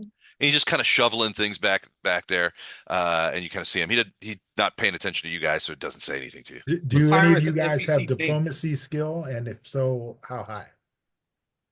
6 for me. Oh, Okay. let me see. I am Mine is not negative. great. Let me see. Mine's at 5. So, John, you probably should talk to him and see what we can secure. I will Oh, start shoveling some of the coal and coke into the buckets so sure. John can speak with them and he doesn't get behind on his task. Well, Okay. be careful because I might recruit him to be an NPC tank for us. That's okay Actually, after he makes the sword. So Yeah. you get closer to him, and you finally get his attention, and you realize he's pretty physically daunting.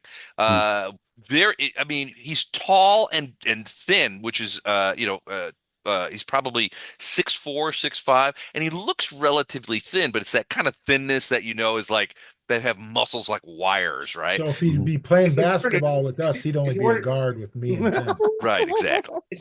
Does he have a scraggly beard and wearing a tall hat?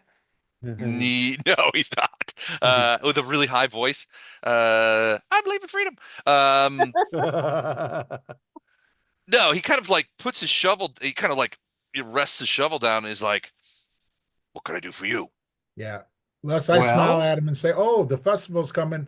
It'll be great." As I look down at him and pick up the shovel and start shoveling in the uh, coal and the coke, and let John Vasha, talk to him. Vasha sent us over. Oh, Yeah. Vasha. He kind of looks around back at the thing. The door to the forge area is closed, but he's like, "We shouldn't talk here. Come with me." And he leads you back. There's like a little shed back there. And he opens the door up and that kind of stuff. You keep shoveling. Yep. Okay, so you're still filling those scuttles. So he kind of leads you guys into the shed. He's like, Vasha told me that you were there's some out of towners that wish to speak to me about crafting something special. He was quite what's the word I'm looking vague about what exactly you guys were wishing. So, but he said that it was something that required discretion. So it's private here. No one will hear you. What is it that you're looking for? Well, we have some materials here. We'd like you to make us a bastard sword because you're highly recommended, and there's no one else who can do this.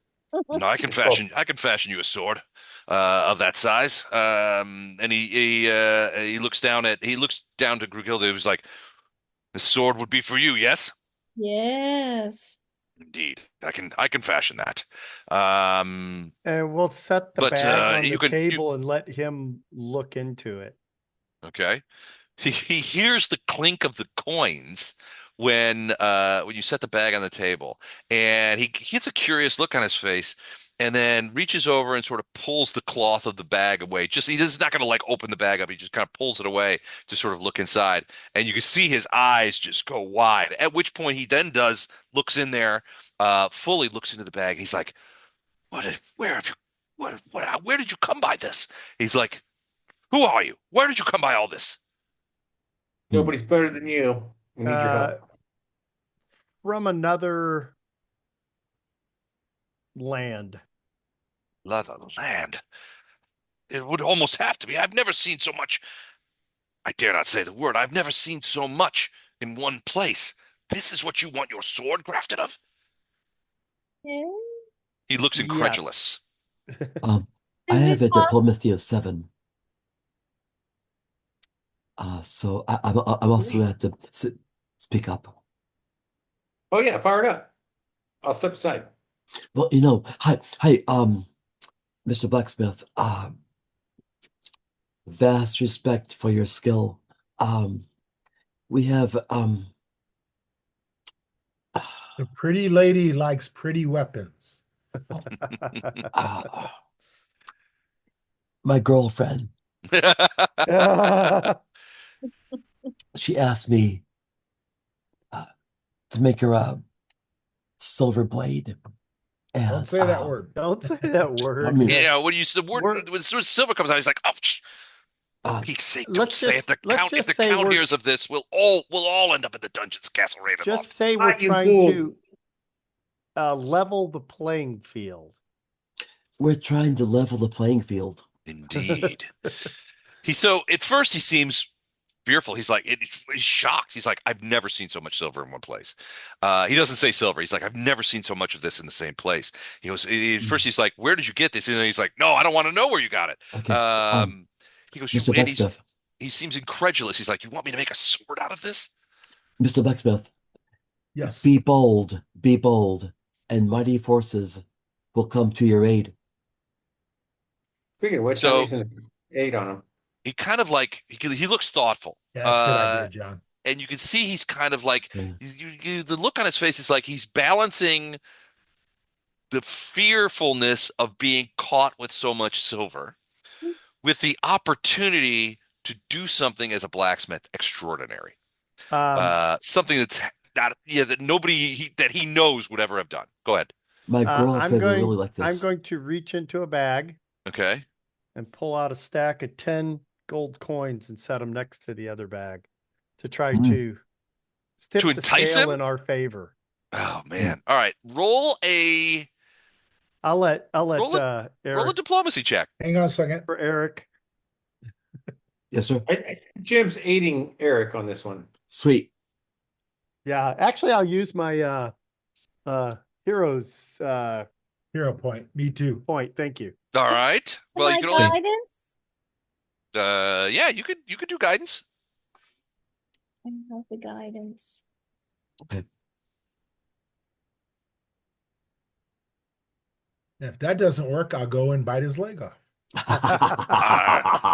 All right, so we got a hero point in play. We've got guidance in play. Then Velcro, you're going to cast aid. No. So aid is an action now. Oh, okay, okay. It's I forgot it used to be called like something else in 5e, but Mhm. I don't even know how it works in Pathfinder. But Hold on, I'm checking. they get a circumstance bonus, I think, if Basically, they Aid is an aids action. in An that. ally is about to use an action that requires a skill check or an attack roll. He's willing to accept your aid. How does this work? It's a one action thing. When you use your aid action, attempt a skill or attack roll decided by the BM. The DC's 15. Okay, so all right, yeah. So give me a diplomacy roll to do your aid roll Here we go. for aid. That's for John. That's for John. Okay. no, I think it's for Jim because he put the gold down. Or I can do it. I don't care. I ain't afraid of That's fine. I circumstance. That's a rolled a great 25. diplomacy roll. So All right, here we go. Diplomacy roll is 25. All right. 18. Okay, so you got aid, so it's not a critical success. You get +1 to that. That's 25. Guidance is a +1 status bonus. That's 27. And you have a hero point if you want to re-roll it. You got a 27 now. Do you want to re-roll it? do you Let's have to try. take the hero point and that re-roll, or is it the best of? Best of. Oh, I'll may as well try. use the hero point. Yeah. I will use the hero point, and I roll a 15. All right, so 27 total. All right, Yes, there's sir. a long silence. You explain to him this is what we want, and then slowly tens and stacks. Are these I can Barovian gold I can coins? use the Barovian gold coins. Sure. All right, so do you want so that you use the Night, Matt. Barovian? See you night. See you, Matt. Good night, See you, Matt. Thank Matt. you. Good to Right, see you, buddy. Matt. Yeah, We'll I talk don't this want to week. use a foreign one for him, so he All right, so you tack 10 gold Barovian gold coins on the table next to the thing. There's a long silence as he looks at those. He reaches up, rubs his sort of scraggled beard. He doesn't have a full beard, but it's like he hasn't shaved for a couple of days. There's like a little bit of soot on his Mm. face, and he looks at that. He's like, "All right." He looks at you over and he goes, "All right, I'll do it." He says, "It'll take me some time. I'm going to have to do it surreptitiously. I don't know when I'll be done. understand. It could be several days. Yep. Certainly No after problem. I'm going to try and do as much of it as I can during the festival Mhm. so That's that a great because idea. everybody will be a lot of people will be out because I'll Mhm. have to be Sure. doing it in secret." Mhm. And he slowly so he reaches over and he scoops the gold off into his hand and slips it into his belt pouch. And then he takes up the bag and he's like, "I'll have to hide this. But come see me again in near the end of the festival." I shall. We shall. All right. He takes back. You see him when he comes out of the shed with the sack. He doesn't go back to the forge. He goes in a different direction entirely, off into town. And he's got the sack. He takes the sack. He kind of stuffs it into his. He's got like a leather apron on it, so he sort of stuffs it behind it to muffle the clinking of the coins. He doesn't want to be walking through there like he's got with like with a bank bag in his hand. That says "mug me." But yeah, it sounds like he'll do it. Perfect. Okay. And Very at well that, done. it is now 5 minutes after 11. We've yeah. gone over time. So next time we're scheduled to play is one End moment, of the month, right? please. 3 weeks. Curse of Strahd is in 3 weeks. Yeah, next week is B Team on the 8th. And then I will be gone in Kentucky on the 15th. And then our next game will be on the 22nd. What you doing in Kentucky? It is Jonas's last conference swim meet. I'm going to be off. Ah, I'm practically going to be in Kentucky for 4 days, Nice. for that. And I'm also going to I'm going to take the opportunity to reload my whiskey shelf. All right. While we're Awesome. down there. So we're going to be in Danville. So there's a great distillery in Danville called the Wilderness Trail Distillery. So we'll be going there. I went there last year and they were fantastic. So I'm going to go to a couple more bottles of that. And then it's about an hour and 15-minute drive to Buffalo Trace Distillery. So Hmm. there's a website. So Buffalo Trace, I don't know if you guys have ever been there, but if you go to Buffalo Trace Distillery, they don't sell all their products at the same time in the gift shop. They rotate them, so you can't come in and like scoop up all the bottles of something. They have limits to what you can buy. So, but they have a website, or somebody has a website. I don't think it's even associated with the distillery. It might be, but that let you know what whiskeys they're selling that day. So Oh, you can interesting. plan your visit. So we may go down there as many as twice or three times to get a variety of whiskeys. Plus, also even the crappiest strip mall liquor store in Danville, Kentucky, has bottles of bourbon that are simply unavailable in St. Louis. They just got them sitting out on the rack. So we're going to do that too. We Awesome. went to one liquor store called Galaxy Liquors. It was in a strip mall next to a Subway, and I got like 4 or 5 bottles of whiskey there that you just simply can't get in the St. Louis region. So I'm going to be loading up. Well, and Good for you. if you want to trade with them, take them some gooey butter cake, and they'll probably trade you up for even bottles. Unavailable in your crappy state of That's Kentucky. exactly right. Yeah. Right. All right, I got to roll, guys. Good night. All right, All me too. right. Thanks, you guys. I See you, will see John. you in Thank you. 3 weeks. Yes, Later, Take it Thank Joe. easy, you. everyone. Yeah. All right. Okay. Thank you. Bye. Good Bye. night. Night, Tom. Yeah. See you, man.